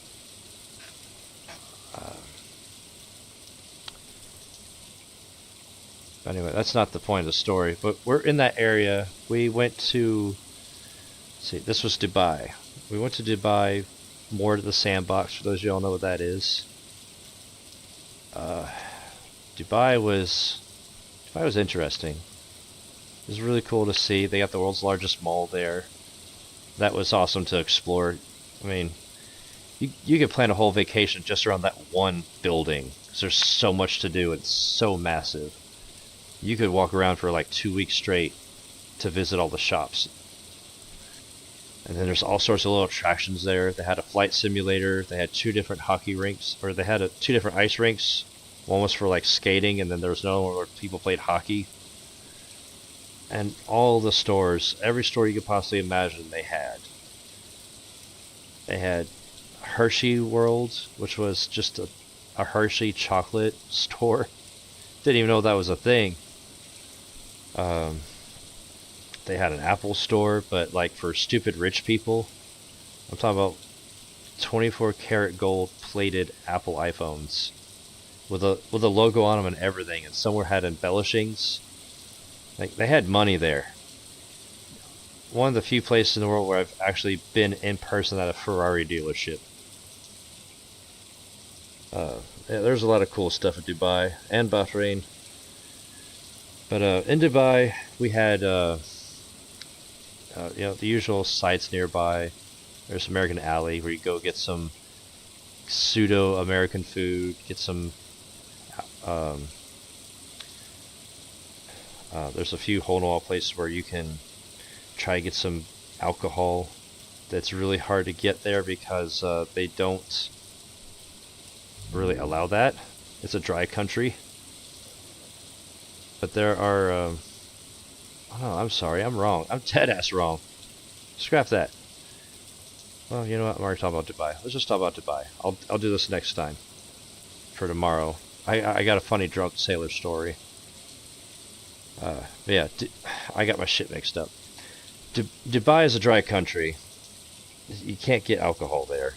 There's people that have tried. There's pirates that like travel across the straits. Like, I guess you wouldn't really call them pirates, but they're like smuggling alcohol into the country, trying to sell contraband. We've actually done a few missions intercepting some of the things they try to import. That was interesting to watch. They had some pretty cool buildings there too. There was a, I think, yeah, this was Dubai. They have a building there. It's a skyscraper. It's not the Burj Khalifa, but it's like an apartment building. It's got an interesting design to it. It's like almost like a helical corkscrew shape to it. It like goes up and twists. Not only does the shape of the building twist, the building turns. It's like I said, it's an apartment building, but all the buildings are sold with waterfront property attached to the description. And the foundation of the building slowly turns so that at different parts of the day, apartment rooms on each wall are eventually facing the water at some point. That's freaking wild to see, but if you go back and look at different parts of the day, the corners are at different locations. That was freaking wild. They do camel races over there. Apparently they take, they're really serious about the camels. Like, more than people are serious about horses here. They have beauty pageants. There's like people get in trouble for putting Botox in the camels' faces to try and meet the beautiful criteria of what they want in camels. They have the camel races there, which are apparently funny to watch. Um, they have what they call gold souks there. There's just literally gold shops. You go and buy gold. You know, jewelry and stuff, obviously, like earrings, necklaces, rings, watches, the usual stuff. But then they just sell like gold scrap. They'll buy gold scrap. They'll sell gold bars. You can buy flakes all the way up to like solid nuggets.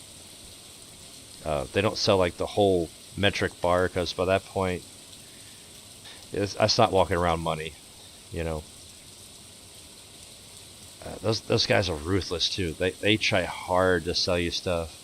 You're walking down, looking at the different shops, and they're like trying to pull you into their store. My friend, my friend. They talk like that too. And it kind of sounds a little racist, but they legit talk that way. They can pick out Americans. We stand out.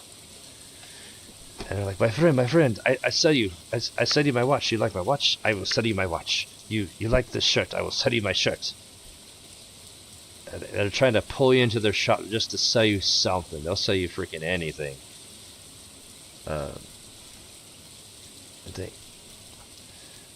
had an Iron Man while we were there too. It was kind of cool to watch them do that. I would never do it. So it's an Iron Man triathlon. It wasn't just like a 10K or 4K. It wasn't just a marathon run. It was a triathlon.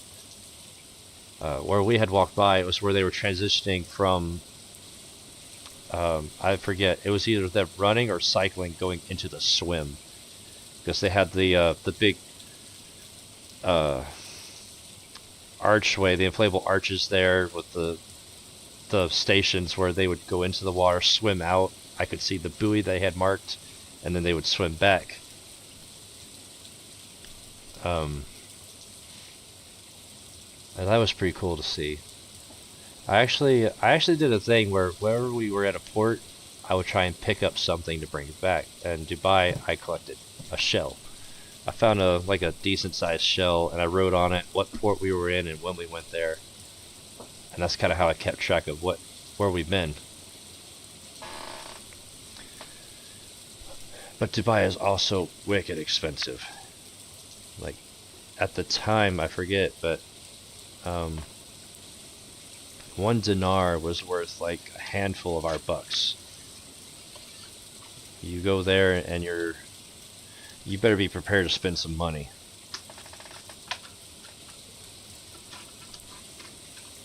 Hello. Hey. How's it going? Not too bad. How's it going for you? Live streaming. Okay. I was like, wait, whoa. I can't say hi to my brother. Oh, Everybody, Quark's here. Confused me because I wasn't ready for it. I was like, oh, okay. He wasn't ready. It's part of my challenge. I have to tell a sea story at the start of each day in game. Oh, okay, that makes sense. And it's like, and it has to be like a 30-minute story. And I started telling a drunken sailor story, but I'm talking about Dubai, and I'm like, wait, Dubai's a dry country. They don't sell alcohol. You screwed up. The challenge So already. I'm just talking about Dubai, and I'm going to save the drunken sailor story for tomorrow now. Oh, no. Yeah. But Dubai was pretty cool to see. It was, it's expensive, but it's really cool to go there. I'm so jealous you fucking went there either way. I would have loved just to go on to be a fly on the wall theater. Some things are pretty mundane, but some things are pretty cool. Oh, yeah, no. I mean, the fact that a majority of Dubai, from what you told me, is like crazy on the luxury vehicles, and just being able to walk into a car parking lot and just seeing all the crazy vehicles, I would love to see that in general. Yeah, I mean, not everybody is wealthy, but it's one of only 2 places in the world that I've been to where they have a Ferrari dealership. Yeah.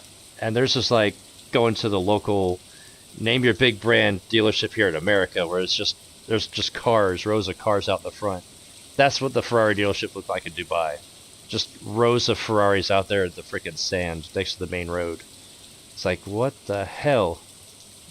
Tell me you have money without telling me you have money. My goodness. Yeah. That was wild. It is, that is. Yeah. I would have loved to have more time to spend at the mall there. There was some really cool stuff to do that I could have checked off a bucket list. At a mall. It's the world's largest mall. Yeah. Oh, okay, that makes sense. Like, literally, like I just got done telling them, it would take you about 2 weeks to go through and do everything that's in that mall. That's how freaking massive it is. It's huge. It's got 2 ice rinks in the middle of it, and that doesn't even touch the sides.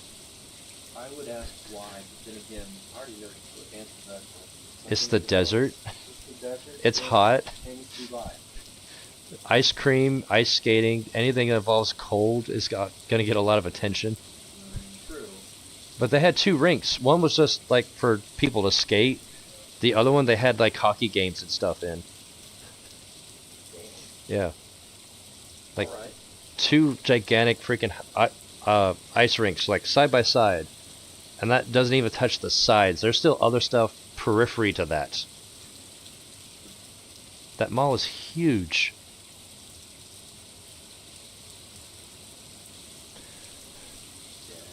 Yeah. Oh yeah.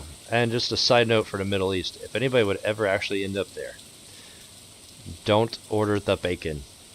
It's not bacon. It's not even turkey bacon. I went to, this wasn't Dubai, but it was Bahrain. They had a place called Johnny Rockets in American Alley, which is like a 50s knockoff diner-esque burger joint. It's modeled after like the burger joint in Back to the Future. You know, you get a burger and a shake with some fries. Or like Highway 55 kind of theme. But they don't eat pork there. And they don't have birds. You know, turkey's not available like it is here. So they don't have pig bacon or pork bacon, and they don't have turkey bacon. So what did they make the bacon out of that was on my hamburger that I ordered when I ordered a bacon cheeseburger? It's beef bacon. And the white parts, that's not fat. It's a ligament. It's extra chewy. It kind of ruined the experience a little bit. It's tough. It's almost like a really thin strip of beef jerky. Super chewy, really tough. It looks like bacon, but it is not bacon, and hell, it's barely edible. I tried, and I gave up halfway through the first strip. I was like, this ain't worth it. I just took it off the burger in defeat.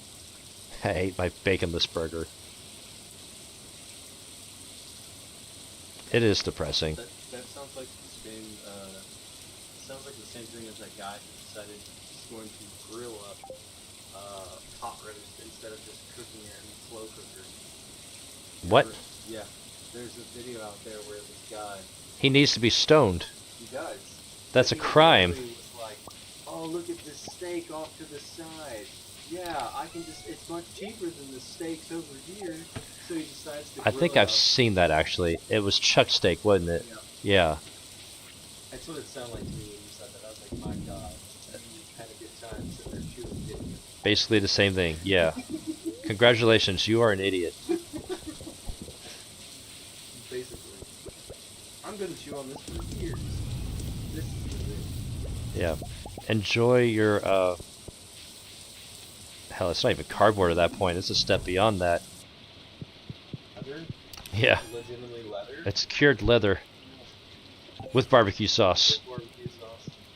In fact, I think leather be easier to eat because it's thinner than chuck steak. True. Depending on the belt size, yeah. I need iron. Damn it.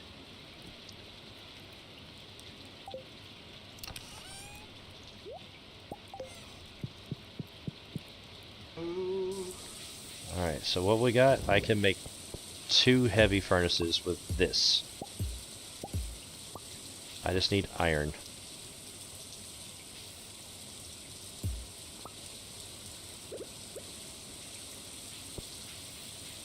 Let's just do this. Yeah, I kind of wasted some iridium, but whatever. It's fine. I'll have to settle for using the plain sight. Wait, the gold sight is probably inside. I think I know where it is. I bet it's right over here. There it is. Better than a normal scythe.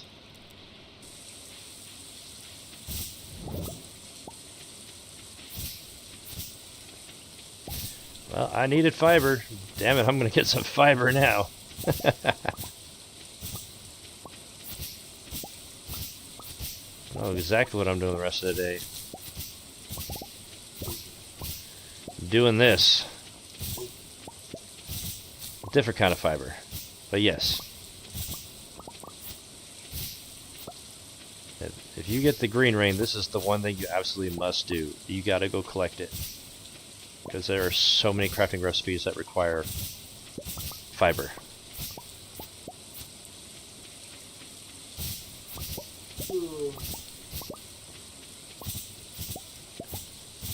You better have your scythe ready too, because it's damn near impossible to get around when this shit happens.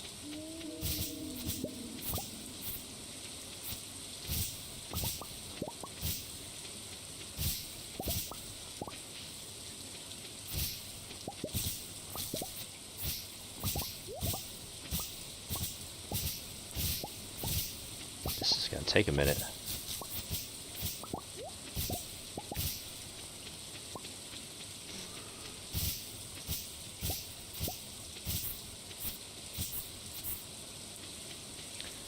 Where's that other place at? I'm trying to remember.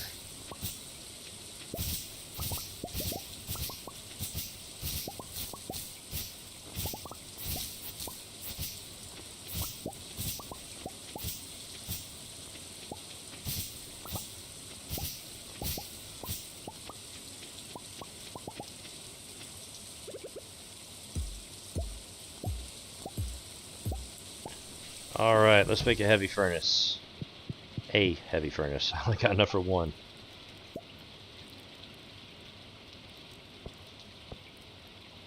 Yeah.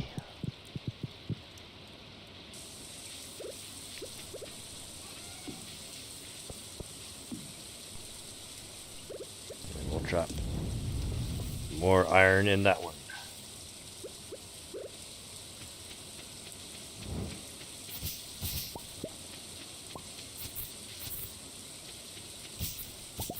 How the hell did I get out here?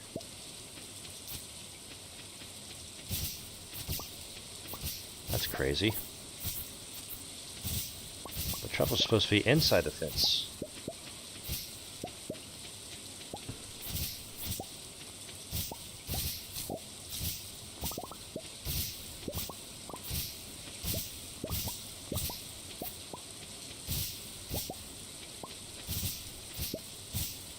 Dang, it's only 120. Oh, hey, we got maple syrup. Nice.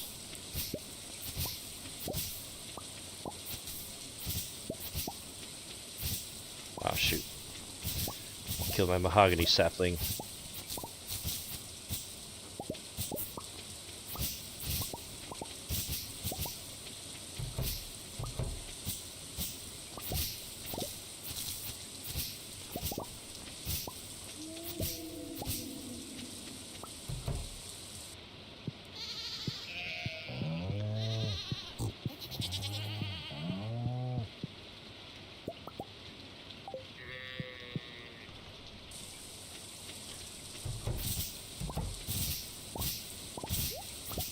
Good news is having all this fiber will also help with the food shortage we're about to have with the barn animals.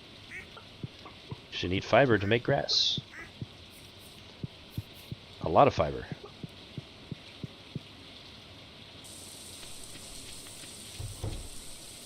Just like I need a lot of fiber to make that damn goddess statue. Hopefully I can get both. But if I have to choose, I'd probably go with the goddess statue, just because that's the harder grind to get.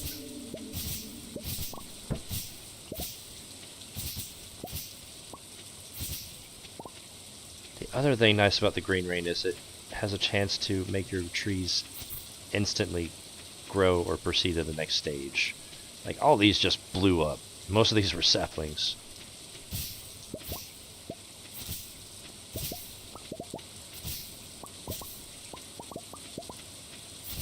It's like pumping your trees full of steroids.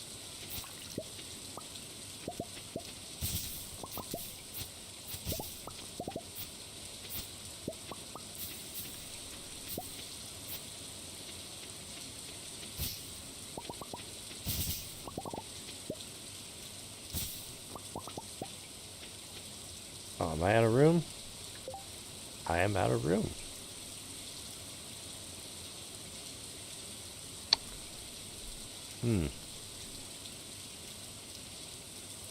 Dang it. Alright, fine. Luckily I got the obelisk here. Oh hey, these are done. Nice.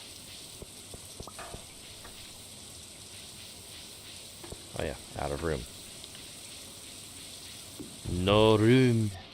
Can't carry anymore. Damn, that was it? Iron. You alright over there? I'll have cancer. You're supposed to light the match, not inhale it. Yeah, apparently I'm fucking holy shit. Whoosh into that big ass cloud of smoke went whoosh in my face. I was like, ooh. Wasn't even ready for that. Because as I'm trying to light this damn match, I read, sex is seen as a basic human right in the Netherlands. Disabled citizens can receive government funds to pay for up to 12 times a year as a form of physical and mental therapy. That's interesting. You're welcome, live stream. The more you know. The more you know today. And knowing's half the battle. Now I know where to go and get disabled.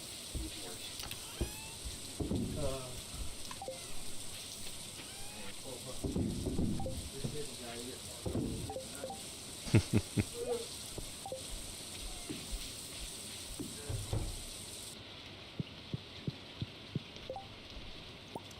All right. Now I can quickly burn through all my damn iron now.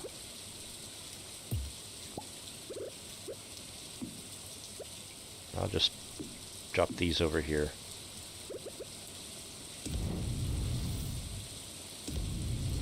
There, that's 6 more bars. I'm gonna need more iron. Shit.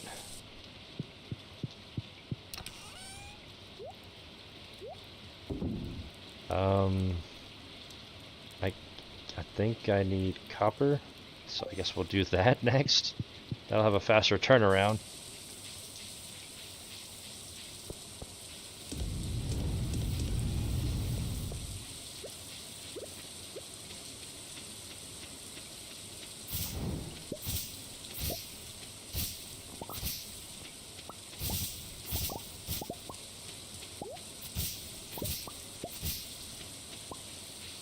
Let's see how the greenhouse looks.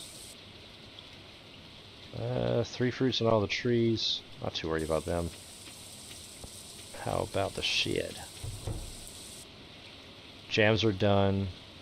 Wine is not. I think the wine takes about a week, give or take.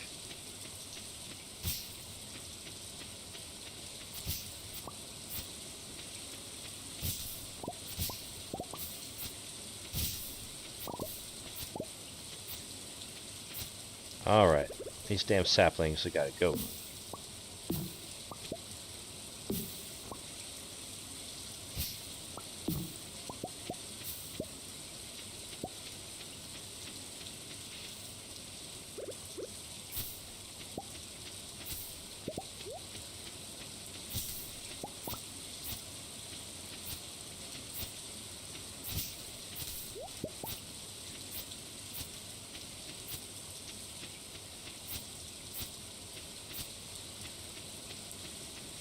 Alright, let's take the obelisk back to the house. Yeah. Seeds. Drop those shrooms off. And we're gonna continue our trek of damn. It's a good way to burn through your ores real quick. Do 25 at a time. I'm at the point now where I need more copper and coal. I don't have enough fiber yet. I need to get at least another 400.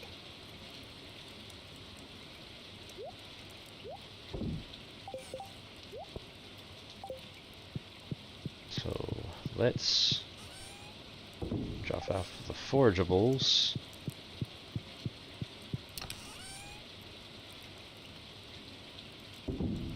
Aha, there you are. Dang. That's all you get? Oh, that's only 200. Lame. I'll leave 5. I'm gonna sell the rest.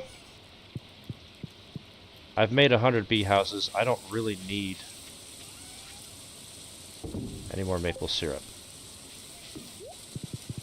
Or honey, I mean. I don't need any more honey. Where should we go collect stuff? Maybe go head towards the mountains.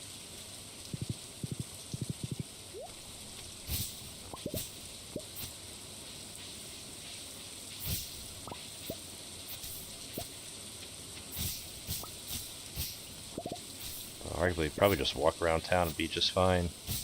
These trees are freaking wild too. If you chop them down, they give you fiddlehead fern. The only downside is it doesn't apply to the forage skill. Like if you find regular fern by itself, a single plant will come up iridium quality thanks to the forager skill. That guarantees, you know, higher quality stuff. But apparently chopping down a tree doesn't count as foraging. Or it was just something Concerned Ape didn't think of.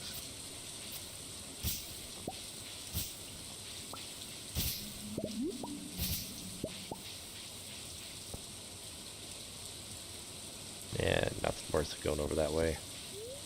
Let's check out the quarry. How's the quarry look?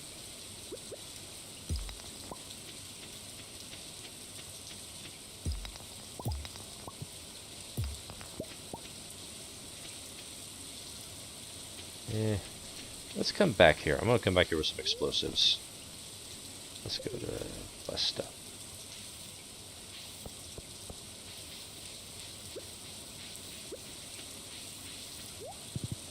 I'll clear the quarry, give it a clean slate.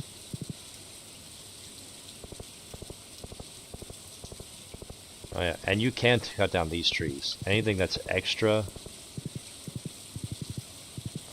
the game will actually let you cut those down. It's just the original trees that are part of the map.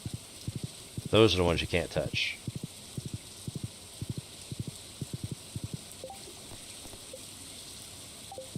I have not really worked on that either. I said I was going to do that. Oh well. Dang, I guess I should have went to the forest.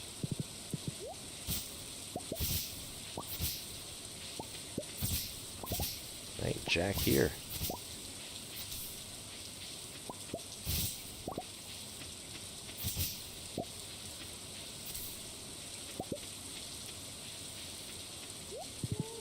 Oh well, we'll go this way and see how it goes. As long as I don't get held up too much, I should be okay.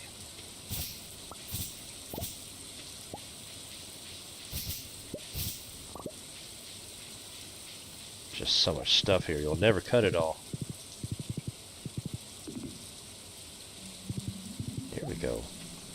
Oh yeah, this green rain definitely made a big difference to the forest. It made everything grow. Look at that. Okay, we still have some saplings. But I think that's just because they're side by side.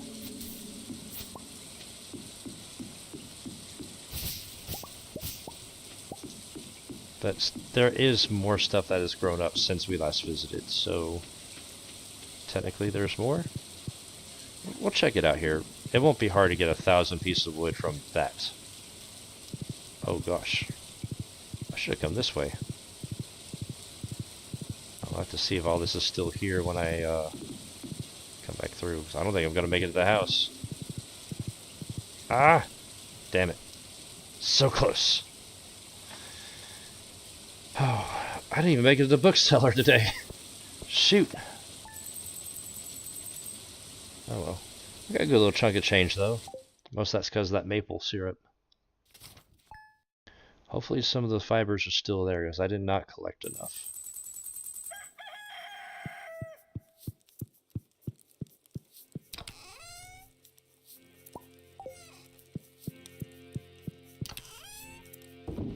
Nowhere near enough.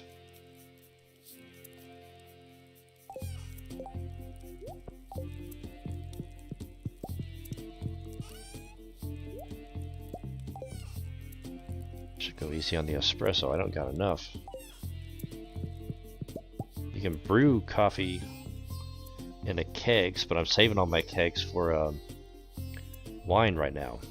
I gotta do a few more batches of wine before I go mess with anything else.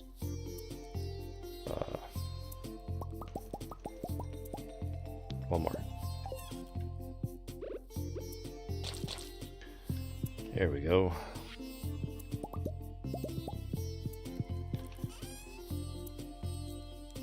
Let's use these, that, and not those.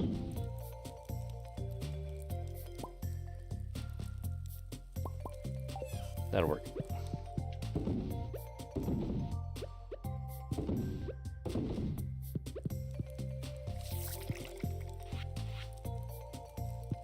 Yeah. There you go.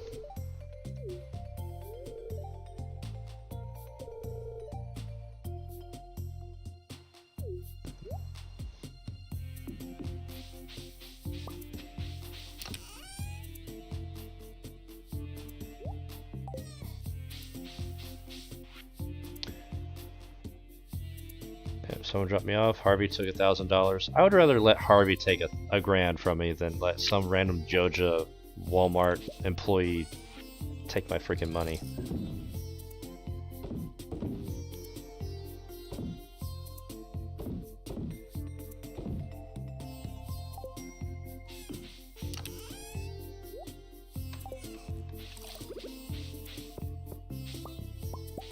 There we go. Nice. How much coal do I have left? I have a lot of iron, I mean copper, so I'm good on copper for now. I need more iron and gold. Well, I actually have a lot of gold ore. A little disappointed that Frozen Geode gave me a piece of clay. Like, literally the most worthless thing it could have given me.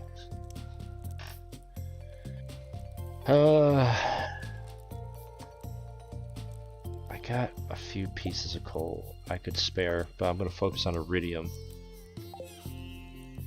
Because I do need those iridium bands. And I need some more iridium sprinklers.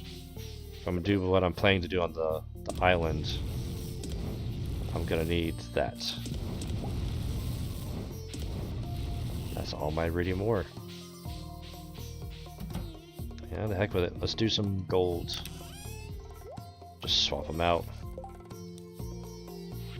Let me check something real quick.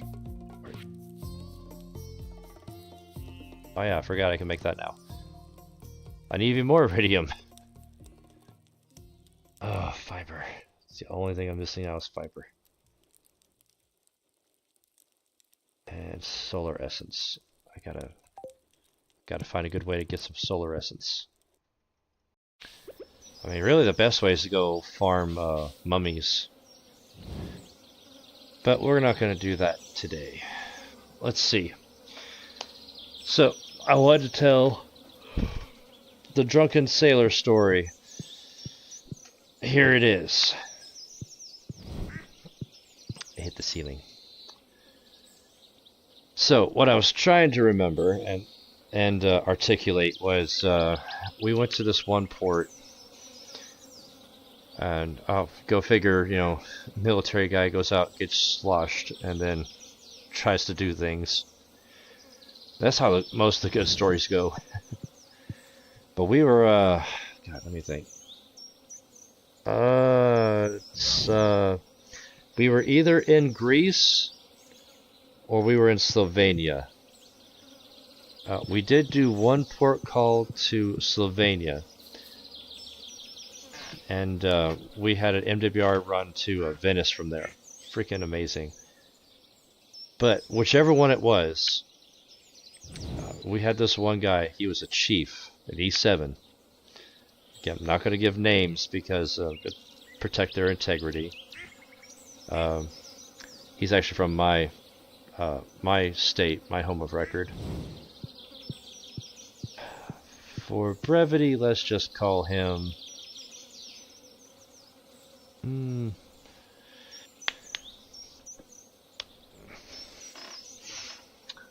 I don't know. Chief Joe. Joe Navy. Not very imaginative right now. I already used Cletus, so I can't use that one again. Let's just call him Chief Joe. But not his name, not even close to his name, again, because reasons. You know, we went out, we all had our own things we were doing. I wasn't part of his group because you don't hang out with people that high up. Because I'm just a lowly E5. You hang out with other people in your immediate rank. If you're a petty officer, you hang out with petty officers. That's your E4 to E6. If you're a seaman, you hang out with the other seamen. That's your E1 to E3s. You know, when you can kind of mix a little bit the E3 to E4 area and sometimes the E6 to E7, just depending on what they're doing. But typically, when you're wearing the gold, you have what they call the khakis. They're their own little world. You don't mix with them. You like ascend to a different rank, and some act holier than thou too when they put on those anchors. So you just don't hang out with them. But I was on the bus when we were all going back to the boat together, and I was on the quarterdeck when I saw this happen. Oh, Jesus, Chief. But they went out and got sloshed, you know, and then they got McDonald's, which is, I guess, good hangover food. They're bringing it back to the boat to eat and just chill after going out and getting hammered. This guy he's cooked. He's like nice and toasty drunk. And when you come back, you're supposed to present ID, so you are who you say you are. There's a routine to going on and off the ship on the quarterdeck. Well, instead of holding up his ID, when it's his turn to check onto the boat and ask for us to come aboard, he pulls up a freaking cheeseburger and just grins like... That's his ID. You can tell he's just wasted, and... They tried. They asked him once, like, "Where's your ID, Chief?" And he's still just grinning with the cheeseburger in hand, just. And he's like, "Okay, Chief, I know who you are. Just come on, just go, get off my quarterdeck." It was just the funniest thing in the world to see, because he's usually like one of the professional guys, and he's just acting the damn fool out of his mind, drunk. And he wasn't blackout drunk, but you know he was. He's at that point like, you're doing dumb shit because you're wasted. It was just hilarious to see. It was good times. Good. Yeah. Anyway, by my count, that has been more than 30 seconds, so let's go. I'll throw some gold in this one furnace.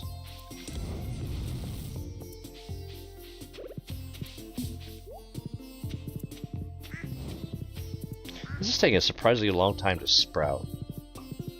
I didn't think it would take that long.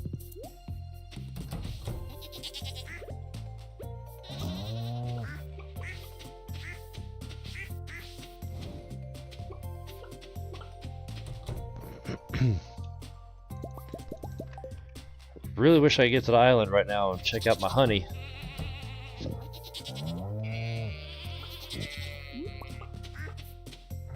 My luck, it probably sprouted a regular honey, and you have to clear that out and wait another 4 days to get the fairy rose honey. The main thing was just getting there to see the fairy rose sprouted. I did actually want to check in on it and get the first official batch of fairy rose honey, but that's not going to happen right now.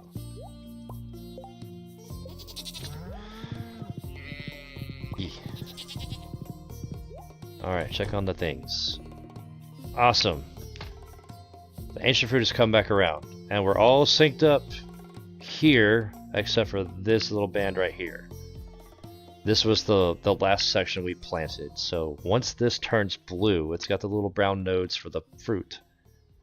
So give it about another week. And then we'll have a full greenhouse of ancient fruit.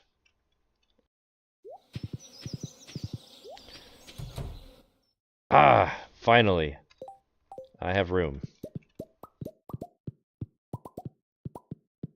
I think I'm already running out of time. It's alright. It's okay. We will make do.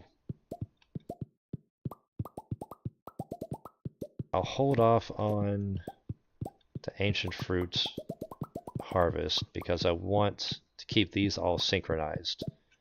It's too much of a pain to do, one or two here and there. It's better just do them all at once. That way they're all the same day, all the same date. And you can better track your large batches that way. Yeah, it's going to take more in-game time, but you're reaping a bigger overall reward.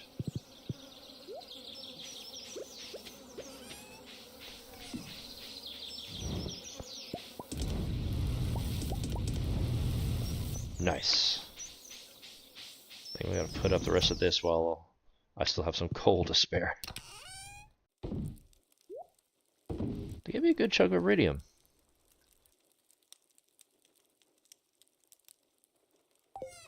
Got 80 pieces of wine. Bottles of wine. Pieces. So that gives me 132. We need 189. These numbers need to match to get a full basement. Again, I'm not going to run the ancient fruit yet because I want all the plants to synchronize, so I'm just going to hold off and wait. Instead, we'll just run some other stuff through the kegs. And I want to take this time to move the preserve jars over to the other shed. That way, when I finish making the kegs, I have the room to just fill out that building. So we will get that done this week.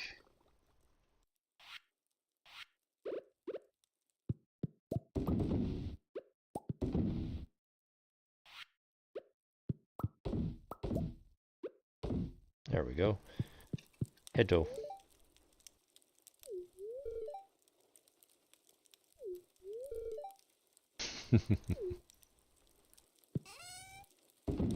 House chores can suck.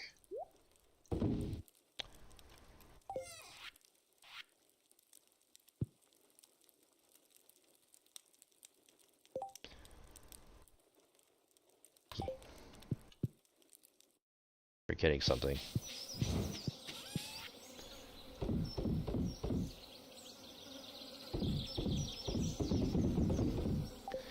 What am I forgetting? Where's the... There they are. Bam. I'll take those two. Actually, I won't even need that many. There's only 80. Well, 81. That should work, though. I'm gonna brew a whole dang building of coffee. Coffee and tea don't take as long as the other stuff. So this might only be 3 or 4 days. But this should fix the coffee problem. You know what happens if you... Okay, it won't let you put those in there. This is going to be 81 cups of coffee, which divided by 3 gives me...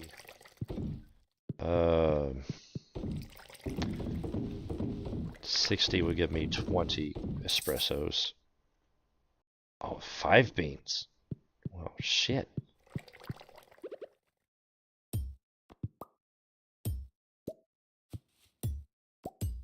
I grossly overestimated that.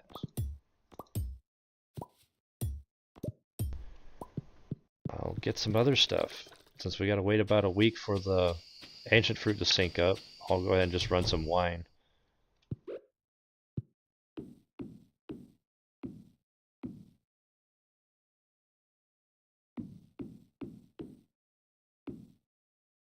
There we go. And the trees are done, so I'll just grab what's here. We got a handful of trees that are done.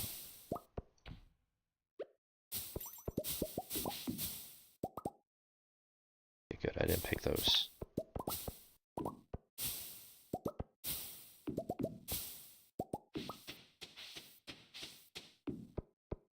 Yeah. I'm not really worried about the casks anyway. Or the preserve jar. Oh shit, it's already done? What? No, don't eat that peach. Put it in the thing.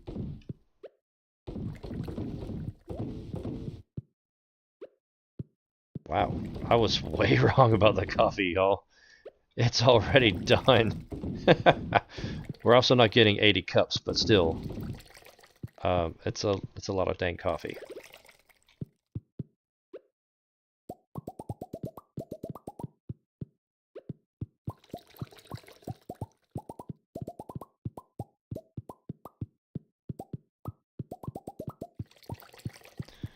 Alright, we'll just leave this alone for now. It's getting late. Let's look up here, see if the stuff's still there. I imagine most of it's gone away, or withered. Yeah, all the fiber's gone. Man. Sucks. The moss is still there, and the extra trees are still there, but all your fiber goes away. Really lame.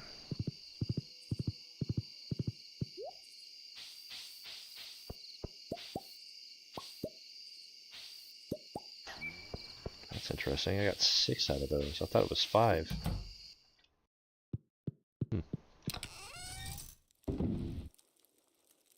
Oh, I missed a set of peaches. Oh well. 44 cups of coffee. Yeah, that'll do. Let's get some espresso.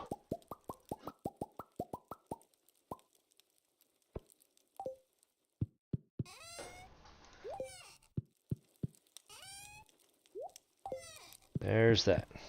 I'm gonna put up these coffee seeds.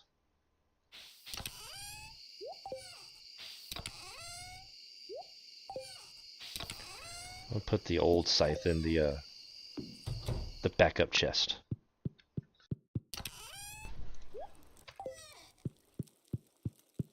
Puppy. Wow, that was the whole day.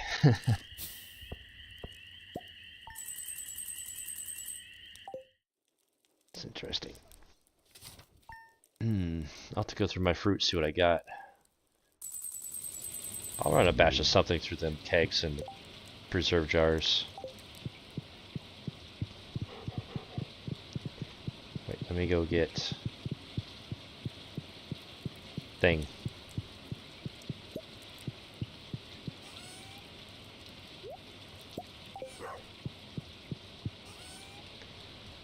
Coconut. You gotta change it up.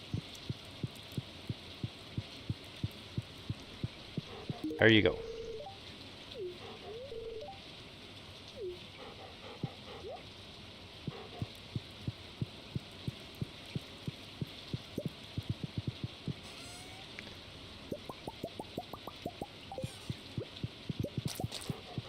Good boy.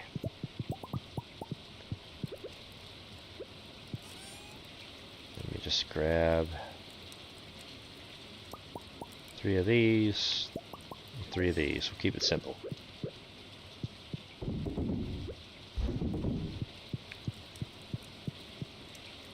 It's waning.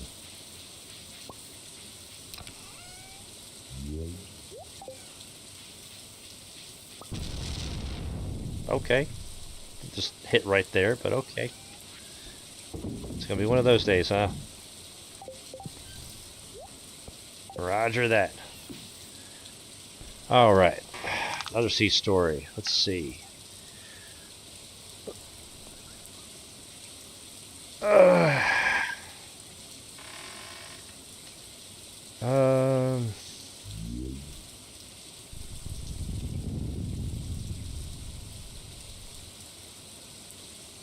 I mean, there's some stuff, but there's some stuff I can't really talk about. Either it'd be too defaming to somebody I like, or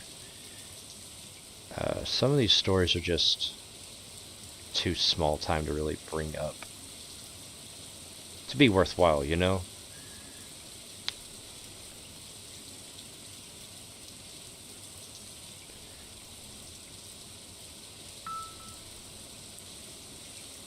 Yeah. Hmm.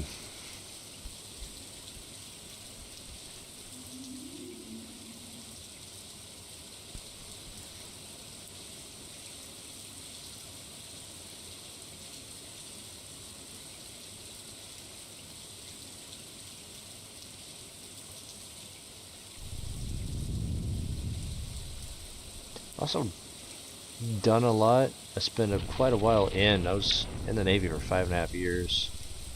I've slept since then. It's hard to just randomly pick stuff up. Dang, okay then. I know you're angry. Stop zapping my plants, damn it. Well, let's see. Um,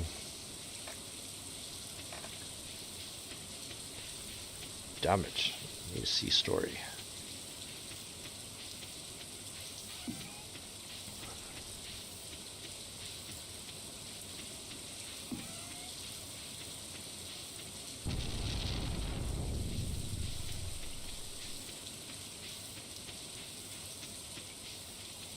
Okay, I got one. I got a good one. So, part of your basic training, not boot camp basic training, but like watch standards training, you have to be qualified to use all the things you're equipped with. You gotta be trained on how to use a classical baton and demonstrate that you can use one the proper way without hurting somebody. We have foam batons for that, big foam bats. Um, you got to qualify to shoot the guns before you can be issued one. And in the Navy, you don't own the guns. You get them from the armory. You just check them out when you stand watch. I know some of the branches are a little different than that. But it also includes being tased, or we didn't have tasers on the boat. They don't. Thank God, we would get in some trouble with those. Yeah, big metal boat. What could go wrong? Anyway, yeah, we were stupid sometimes. We also had to be trained to use OC, oleoris and capsaicin, or pepper spray as it's commonly known as. Part of being qualified to use OC is you have to have it used on you, kind of like the trust fall videos we've seen where people get tased.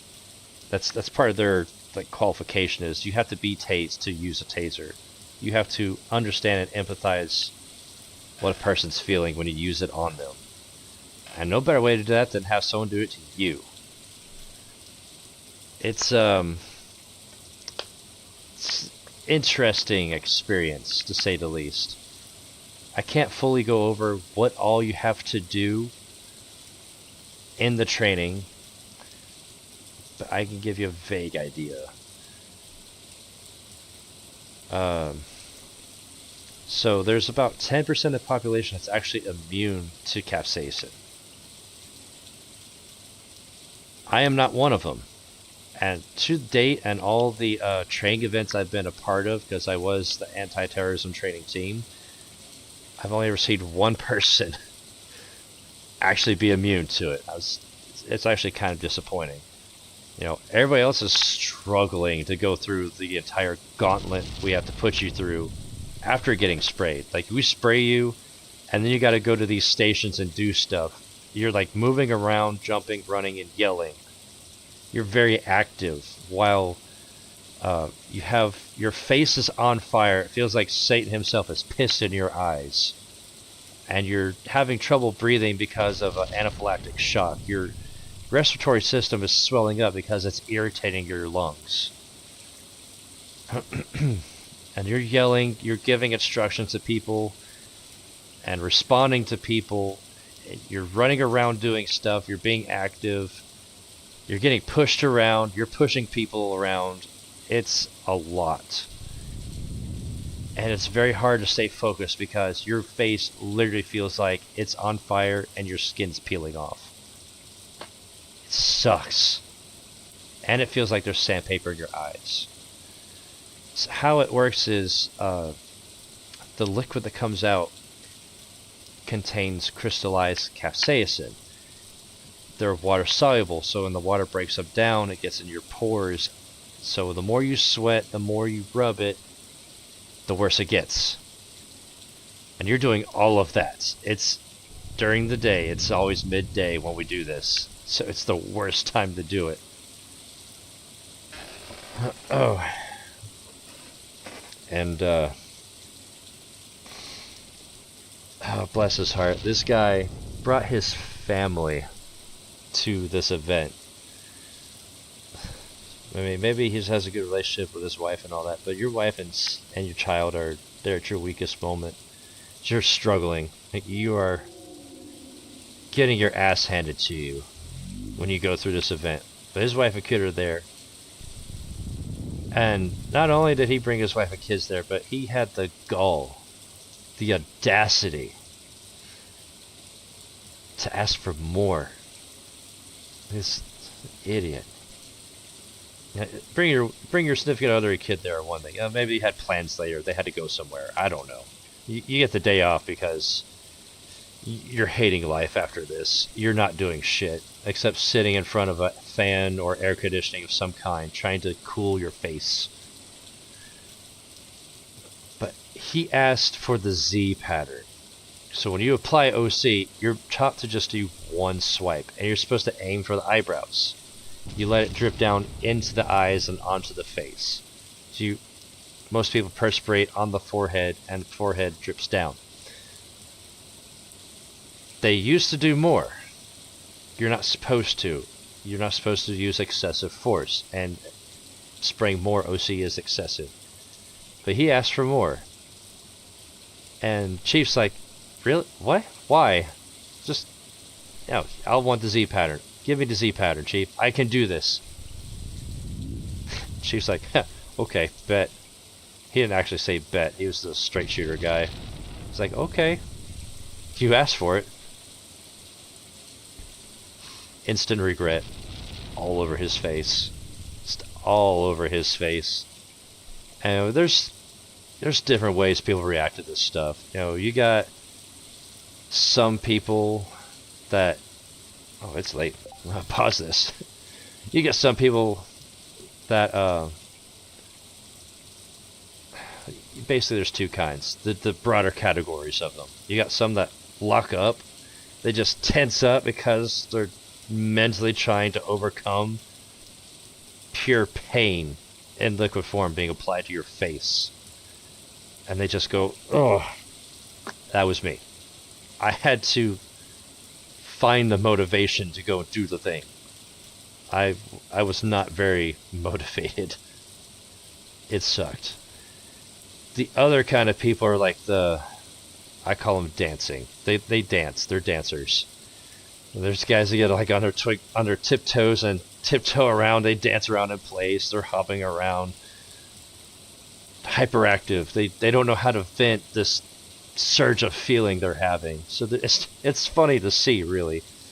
This guy, he was the former. He was the I'm in pain, so my body has frozen in place kind of person. So you ask for the Z pattern, you are now not performing, and everybody's yelling at you. And before you can even begin, you have to open your eyes. And to prove your eyes are even open, they go, how many fingers am I holding up? You know, and it's different every time. So you have to open your eyes and count his fingers. She's like, it hurts to open my eyes. Just, you try to like peek out of the corner of your eyes. And if you squint too hard, you get double vision, so 2 can look like 4 or 3. And if you get it wrong, he's going to ask you again and change the number. So you have to open your eyes. You have to force your eyes open. It's all willpower. Some people don't have it. Some people just don't have it. Well, bless his heart, he eventually opened his eyes. He got the count right. He went through the thing. And by the end of it, he had his ass handed to him on a silver platter. He completed the course, but he was done, mentally and physically depleted. Bless his heart. Oh man. At the end of it, they give you stuff to like wash it out. There's ways to detox from it, but it takes time, and you have to apply more than once. So they detox you there on site, and then they let you leave. You're basically out of commission to decontaminate the rest of the day. They advise you to get a shower, but to do it a certain way so it doesn't spread, because if it gets down to your nethers, it's even worse than being on your face. I fortunately was smart and listened to instruction and followed it to the letter, but some other people in birthing were not so smart or lucky, or they forgot, and you could hear them screaming. And there's nothing you can do at that point. You can't go to Doc and like, hey, my balls are on fire. There's nothing he can do for you. Apply soap, scrub, get it off. Like, you're not supposed to rub. You're supposed to, like, you do your detox with the soap they give you, and you're supposed to dab with a towel. You let it be for a little bit, and then you go wash. You know, in the shower. You're supposed to use hot water, like as hot as you can stand, and soap. And then just your face, like let nothing else get in the water. You gotta wash your face off. Some people do not follow those instructions. Those are very simple instructions. But, you know, when you're in pain like that, some people don't even listen to us yelling at them in their ear, like right here. Don't rub your face. It hurts. Get it off. It's hurting more. Don't rub your face. Don't fucking rub your face, you idiot. Oh, good lord. It's fun, but at the same time, it's like serious instruction, and it's cool to be a part of. It just sucks when it's your turn. And you have to redo it every so often, so look forward to it more than once.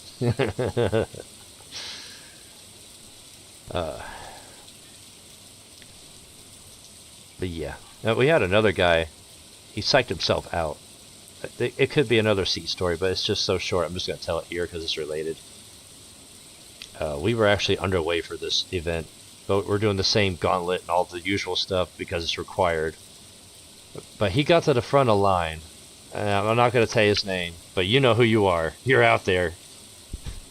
You know who you are. He got to the front of the line. He's like, I can't do it. I can't do it. No, I'm just freaking myself out. I can't do it. He just ran. He ran off. He got to the back of the line. It's like, just give me time. I need to think. You're just psyching yourself out more, man. Just shut up and do it. Just do it, man. Don't be a wuss. He got back up the front of the line. He psyched himself out again. He's like, I can't do it. I can't do it. No, I can't do it. Like, you know, he could only go back to the line one more time, and then he was the last one. It's like, dude, you just made it worse for yourself. You never go last. You know? And for a couple reasons. You never go last because, one, watching everybody else experience that pain only makes it worse for yourself when it's your turn. Because now you know exactly what to look forward to because so many people before you have demonstrated it. Usually we do like, 50 or more at a time. There's a whole batch of people you do. And two, if you embarrass yourself, at least if you went first or you're one of the first, they'll have forgotten about you because other people after you will probably do something more embarrassing. Like psych yourself out and get back in the line. You know you are, man.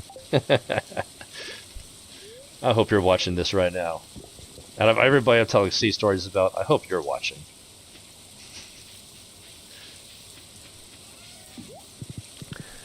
Okay, mira, it's 7 o'clock already. Well, there's no point going to pet the animals. No point point in really doing much of anything. Let's just go, let's go hunt for some stuff in the mines. Let's do that. We'll go take some good boom boom. I don't have any boom boom. All my bombs are on the island! Ah! Damn it! And I can't make the iridium band either. Solar essence, duh. I need solar essence. Gold. Oh, that's where all my solar essence went. I need iron ore for that. Shit. Okay.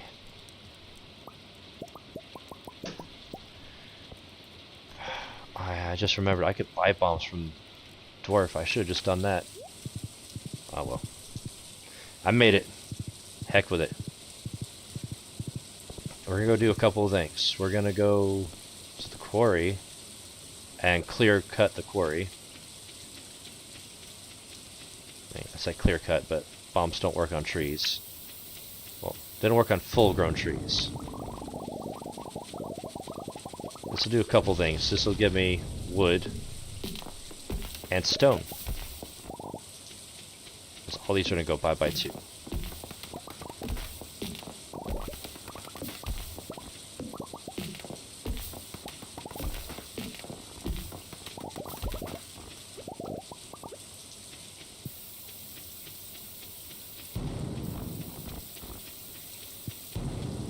Oh shit, oh shit.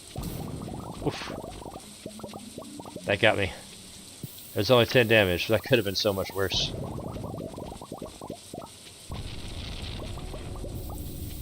Yes, I know, you want to make the big boom too, but I don't need weather helping me out here.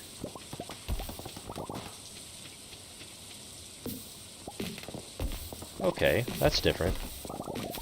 It does do something.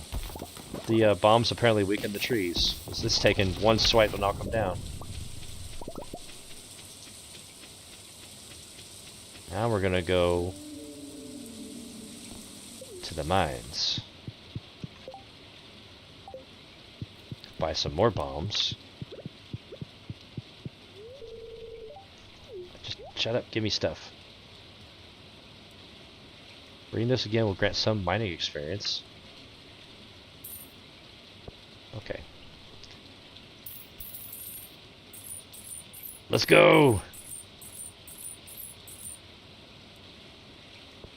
Won't have to worry about bombs for a while. 69. Alright. Hey! I need one of y'all. Actually, I need several of y'all, but you know what I mean.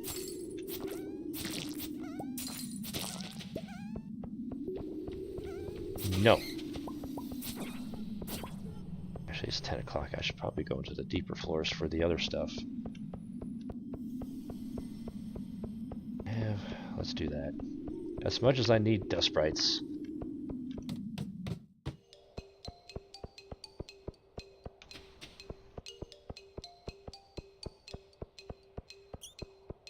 Come here. Get over here. Coffee bean. Random.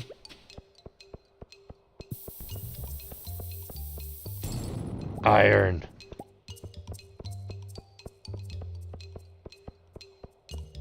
Just need some iron. Ow. About 30 iron ore, not bad. Okay. Let's go down to skeletons. 85. Yeah.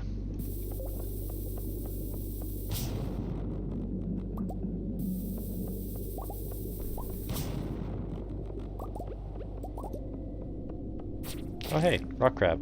Nice. I got another bomb. Also forgot to use this. We're at 1593 right now. Wife has one more heart to go. Nice. Yeah. And that book got us to 1693, so it was only worth 100 points. Oh hey, that's exactly what I need for the lava eels. Nice. Let's go down to 95.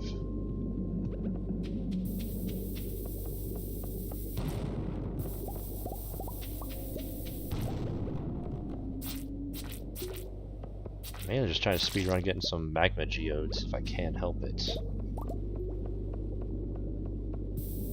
Easier said than done, though.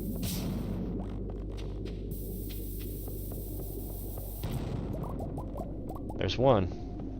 Let me move these up here so I can watch it. Hey, Omni Geode. Alright. Nice. Stupid slime. That's gonna cost me. I need to get out of here. It's a big floor.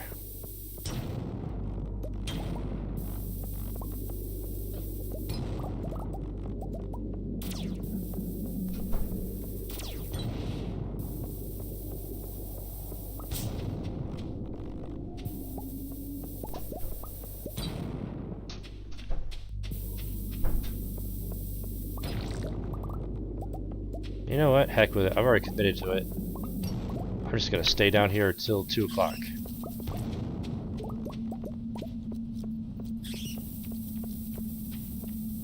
Oh man. I got enough geodes though, so we can take care of the raccoons and the eels. So 2 miniature side quests done.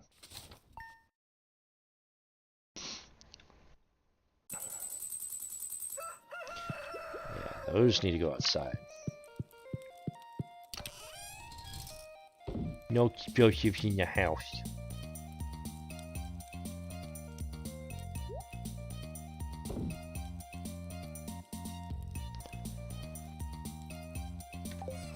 Yeah.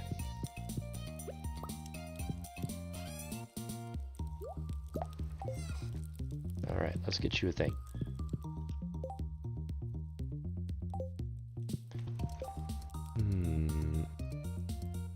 I'm out of melons? I'm also out of wheat, so I can't make one anyway. She said something about pink cake. I'm curious to see if that's actually one of her. Aha. Here we go. She does love it. Okay. What the hell happened? You got that dirty just from cleaning the house? Good lord, woman. You're literally covered head to toe in, I'm hoping, dirt or mud.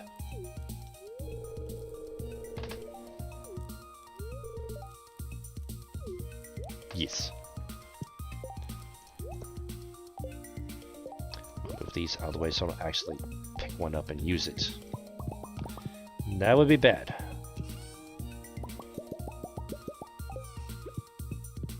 Right here. Yeah. Wrong one.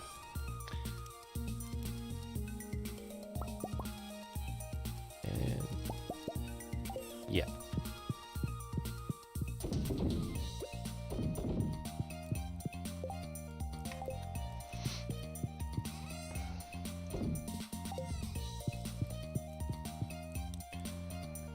Awesome. We have batteries.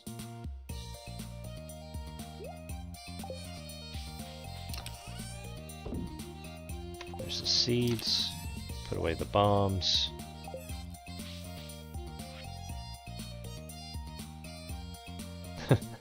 Face down the mud during my 3 a.m. sweep.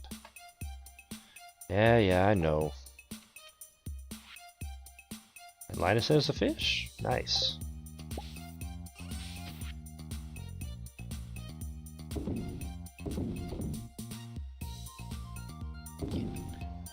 I'll hang on to it. Largemouth bass actually got some specific recipes. Alright, let's see. Need another sea story. Oh. Trying to think. I need one more. It's a good one.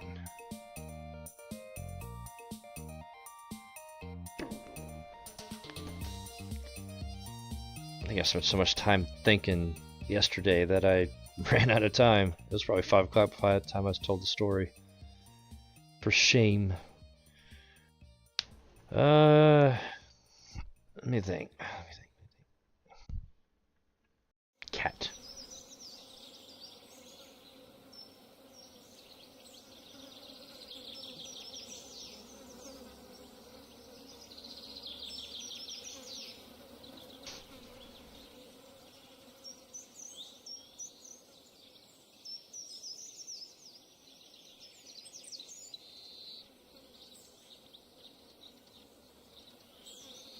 Mm-hmm.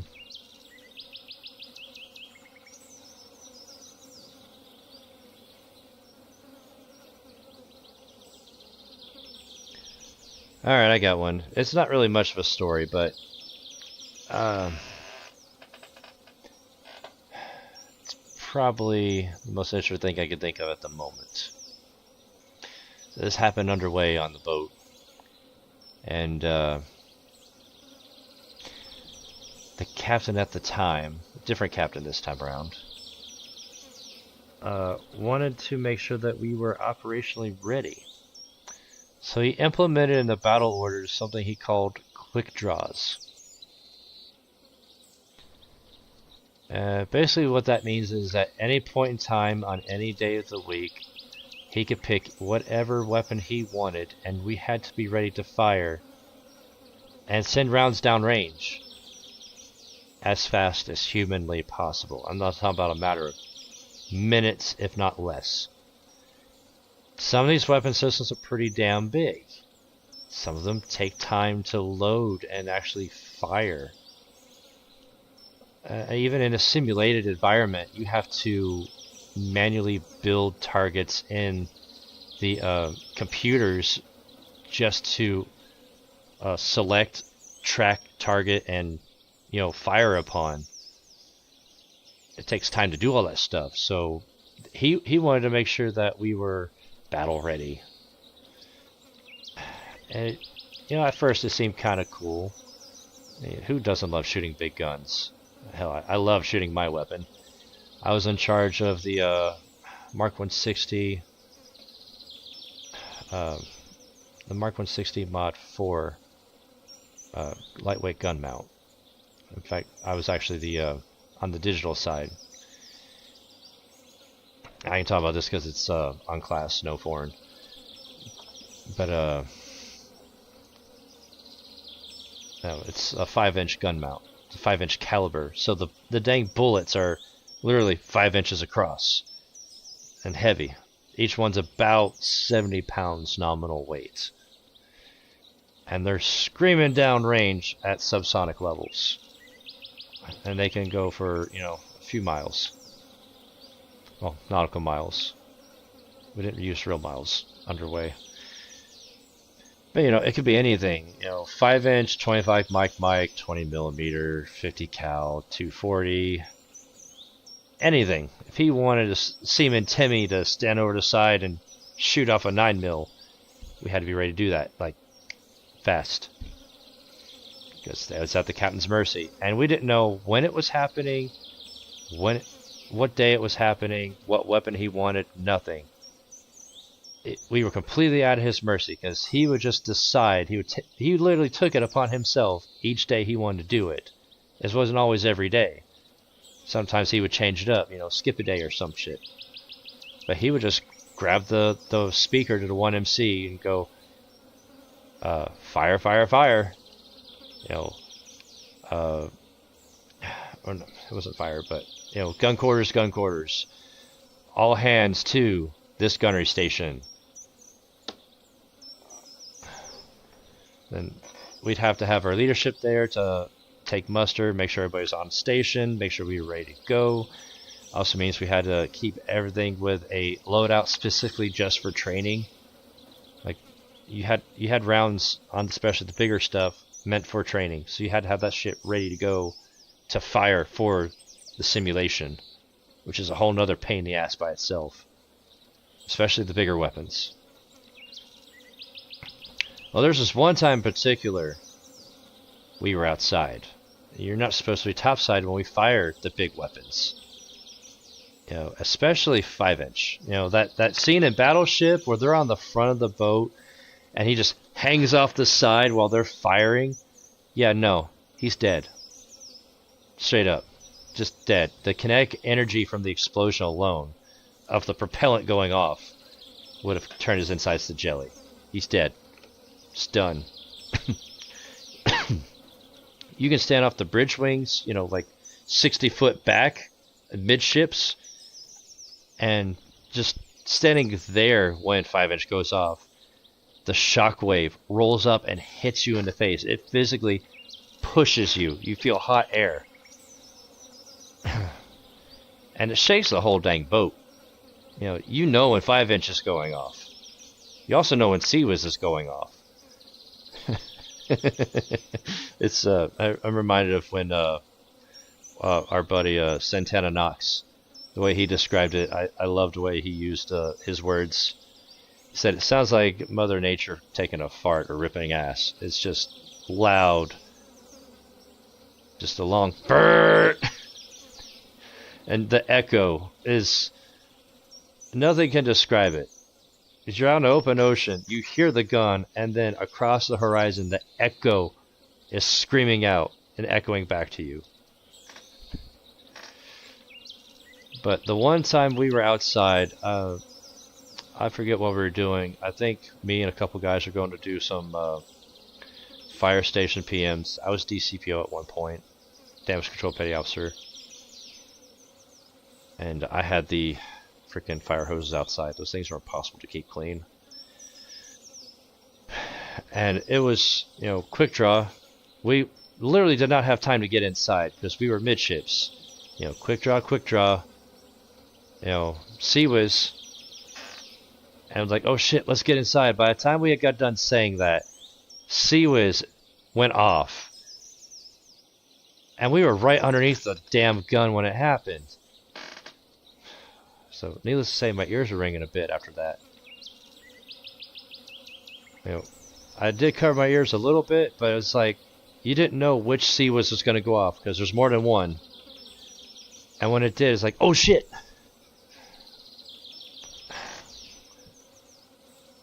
But yeah, that sucks. I did not like the captain doing that thing there. It was very annoying. Like I said, it was cool at first, but then it just got to be a freaking nuisance. And we already have to do like routine firings to make sure that we're operationally ready. That's just part of the requirement. This was a little over and beyond him being Joe Navy.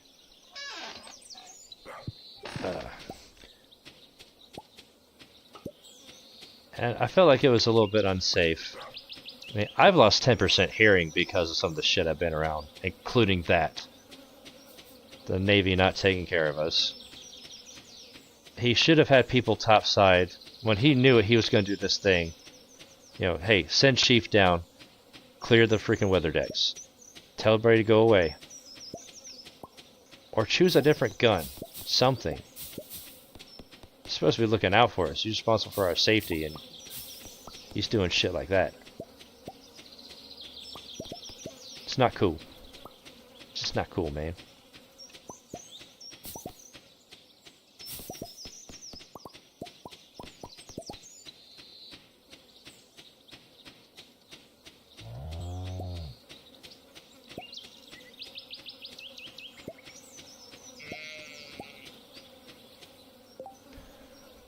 Alright. They wanted Dwarf Scroll 3. I have Dwarf Scroll 3. Here you go. Now we can have 5. They really have not been putting out. I'm about to swap them out with something else.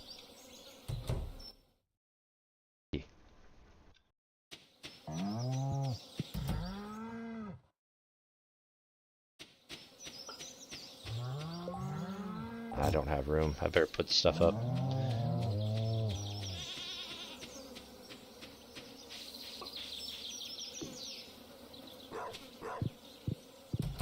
I didn't even drink my coffee yet. What the hell? Yeet. Nope.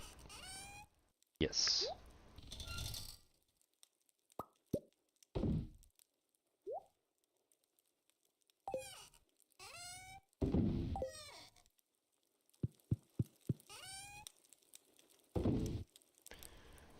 yeah, I do have a lot of roe. I probably should just put that in the preserved preserved jars. Take some sturgeon roe, do that. I'll toss these omni geodes in the geode crusher. See what we get out of that.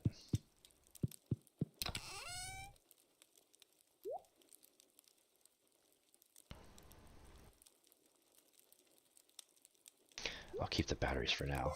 There's probably some stuff I'm gonna need them for. And let's take the horse.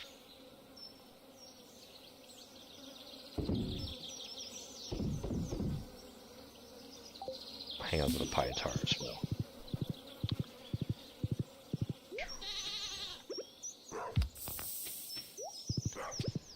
Maybe we'll get that marble out of these.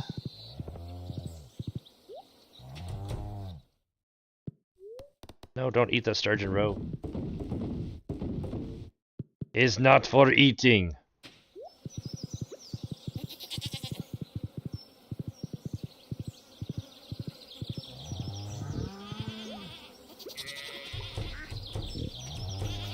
Shit.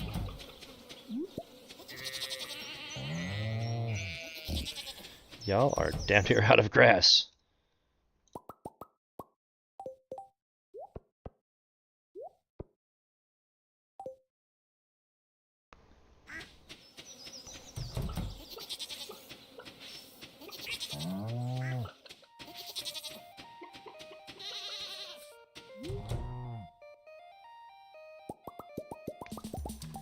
There we go.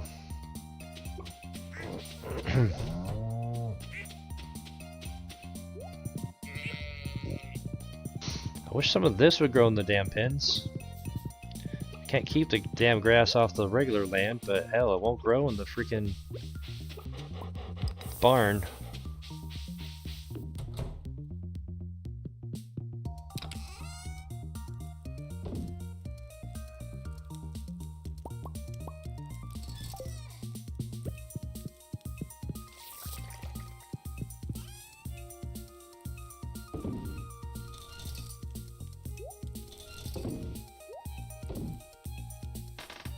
Let me get those. And 3 of those.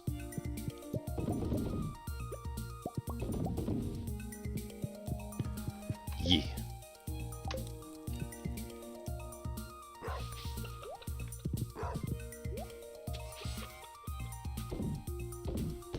I should probably put that row up. It's just going to take a couple days for that to process. That's why I have the fish ponds too. Because you got stuff like that you can rotate out, you know, day to day, week to week, and it gets you small time currency as you go through the things. While you're waiting for your big cash crop, the wine to age in the cellar.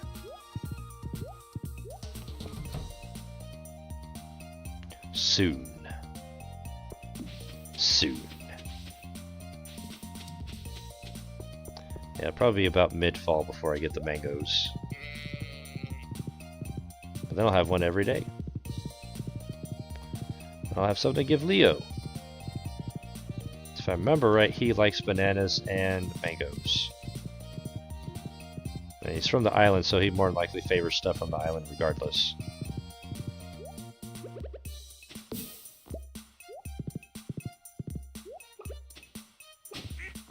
Hey, coal.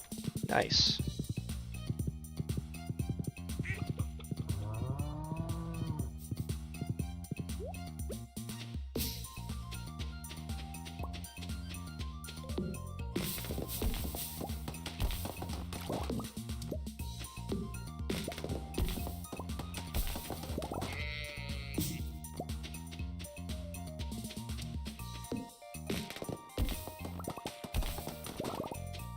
Since I got time, I might as well clean up the orchard.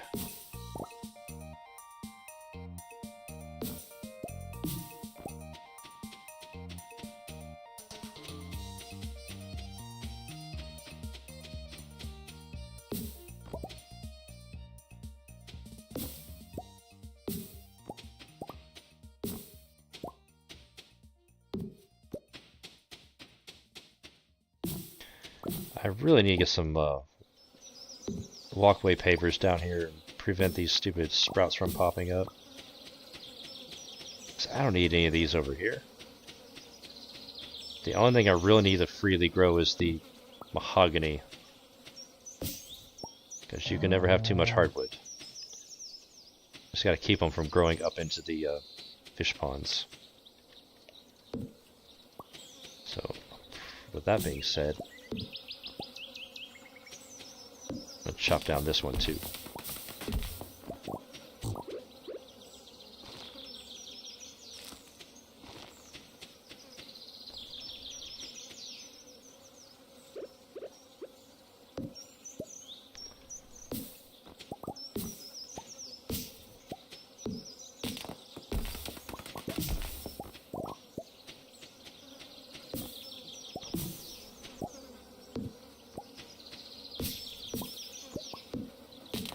And hell, we got plenty of saplings out.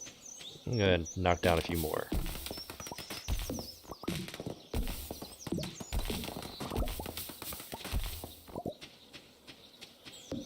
Generally speaking, it seems if you leave the trees out long enough, they'll precipitate their own seeds. So while it might suck for your resource needs, it's usually better to wait a few days in-game before you cut down any trees. Because then you just don't have to worry about it. You know, wait for them to you wait for them to get to maturity, give them a week, then chop them down. And by the time you do that, you'll already have new sprouts ready to take over. Man, I cut down a whole bunch of trees, and I probably have even more ready to go right here. This is so much more than what I just cut down. I cut down every single full-size mahogany tree right here. Alright, while we're down here, and it's after 5 o'clock, we're gonna go talk to the raccoons.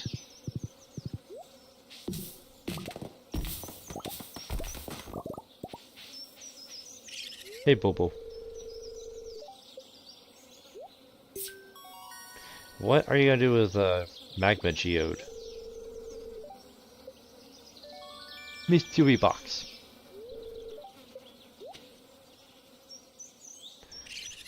So, what do you have?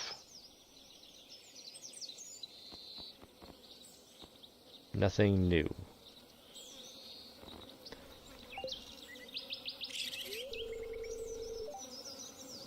We doing great, Bobo. Good. A lot of kids. What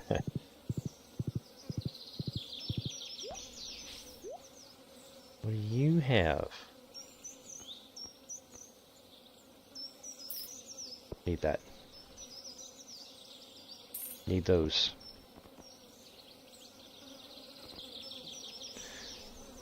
A Haley portrait? That's new. What the hell is this? Junimo catalog? Huh.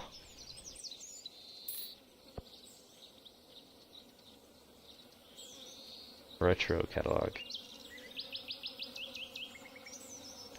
I like that. I'm eventually going to expand the kitchen. I want to put a big table. It's for aesthetics.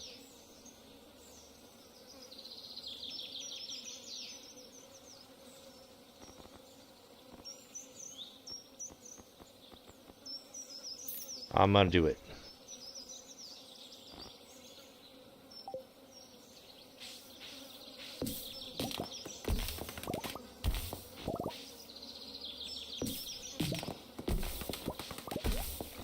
Hey, animal cracker.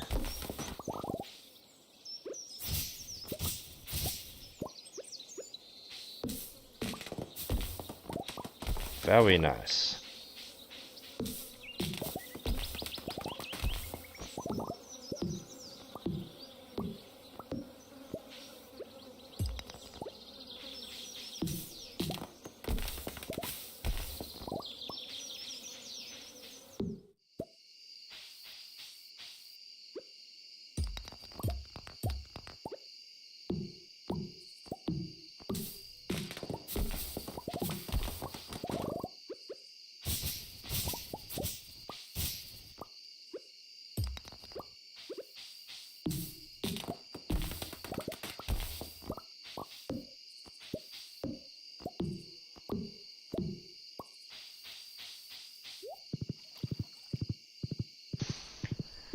Alright, let's go put this crap up.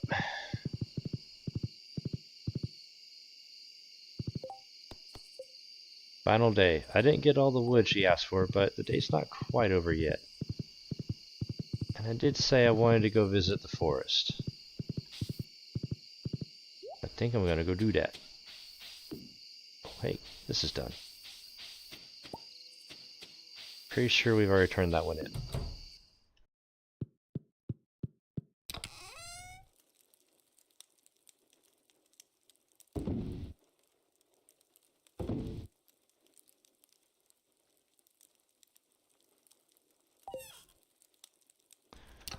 Alright, the table is gonna go here for now.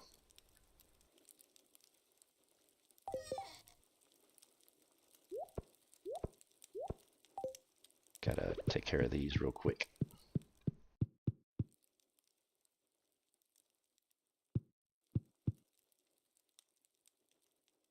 There.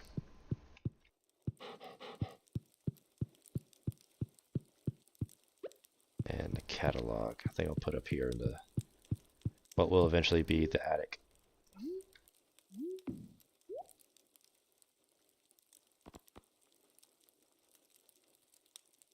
Bulletin board.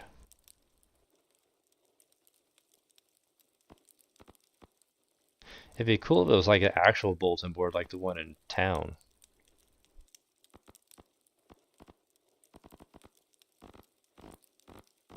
Damn, there's a lot of shit.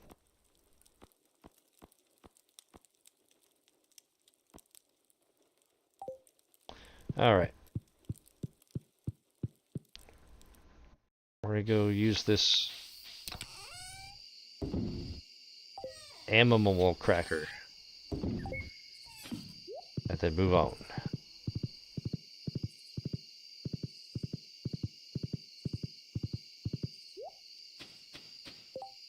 Sturgeons. Wait, I've already used that on them. Super cucumbers.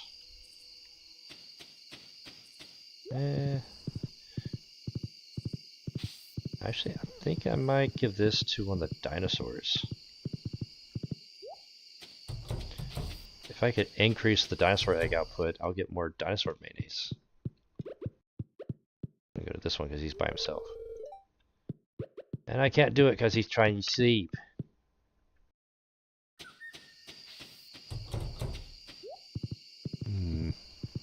It's already 11 o'clock.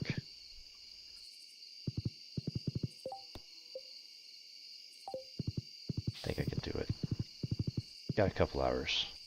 It's not a lot of time, but we could probably make something happen.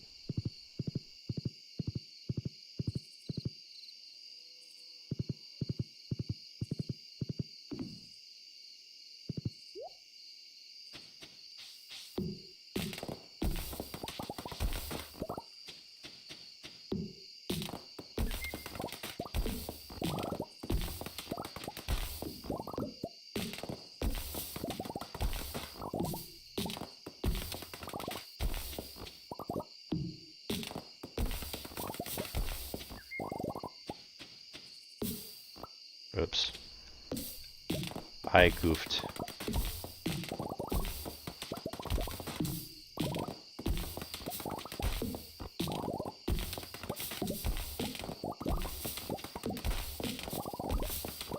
Yeah, I know I keep bringing it up, but this is really the best way to have wood. You just hoard a bunch of tree seeds and then plant them in a checker pattern up here. No one comes up here. Well, not to this side of the map anyway. So the villagers are not gonna auto track through it and kill your saplings, trample all over your trees. You could literally load this down with trees as much as you wanted, as long as you're not blocking the spa, because that's where they normally go.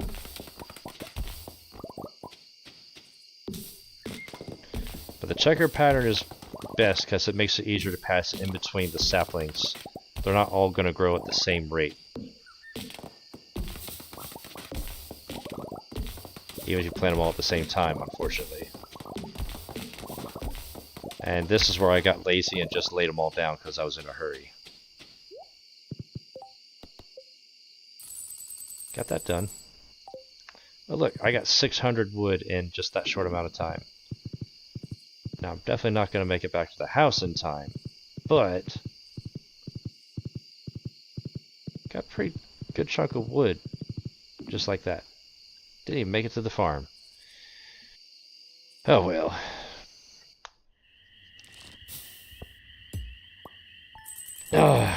Well, hopefully the RNG will be nicer to me next time.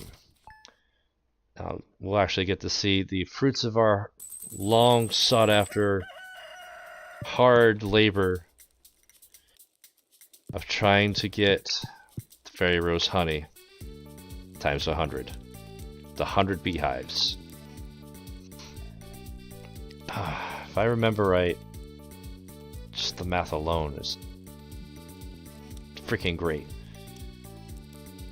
It's like 911 gold, I think, per, and you add the fact that you have 100 all at once. You know, that's 90,000 gold in one batch. That's almost 100,000 every 4 days. It's a lot of money.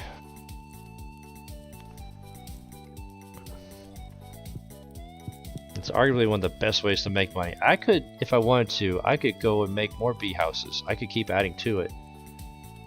But 100 is a lot. And it kind of becomes a whole cumbersome space issue, and it's not a good.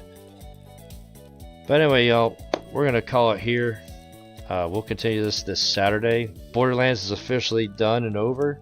I've done everything I possibly can in Borderlands 2. So now, live streams are going to be strictly one game at a time, unless something special happens or there's a special exception, like we're going to have in next week. Actually, next week there's going to be a special live stream event that me and my brother are both going to do a cooperative play on, and it's not going to be Stardew Valley. I'd love to get him to play Stardew with me, but it's just not his cup of tea. That's fine. Instead, we're going to be doing an old throwback. There's a new game coming out, and we've got early access. So if y'all want to see us both play the new Halo Combat Evolved, stay tuned for next Thursday. According to what I've read, the official release is the 23rd at 10 a.m. Central Time for, at least I think it is. Let me double check something real quick. Don't make me a liar. Yeah. New Halo drops at 10 a.m. Central Time next Thursday, but that's only for early access. So if you didn't buy the premium, you don't get the 5 days early access. You gotta wait till the 28th like everybody else. Yeah. So yeah, look forward to it. Hope to see you there. Until Sunday. Oh, let me get out of your way. Until Sunday, y'all. Thanks for watching. Please remember to like, share, comment, subscribe.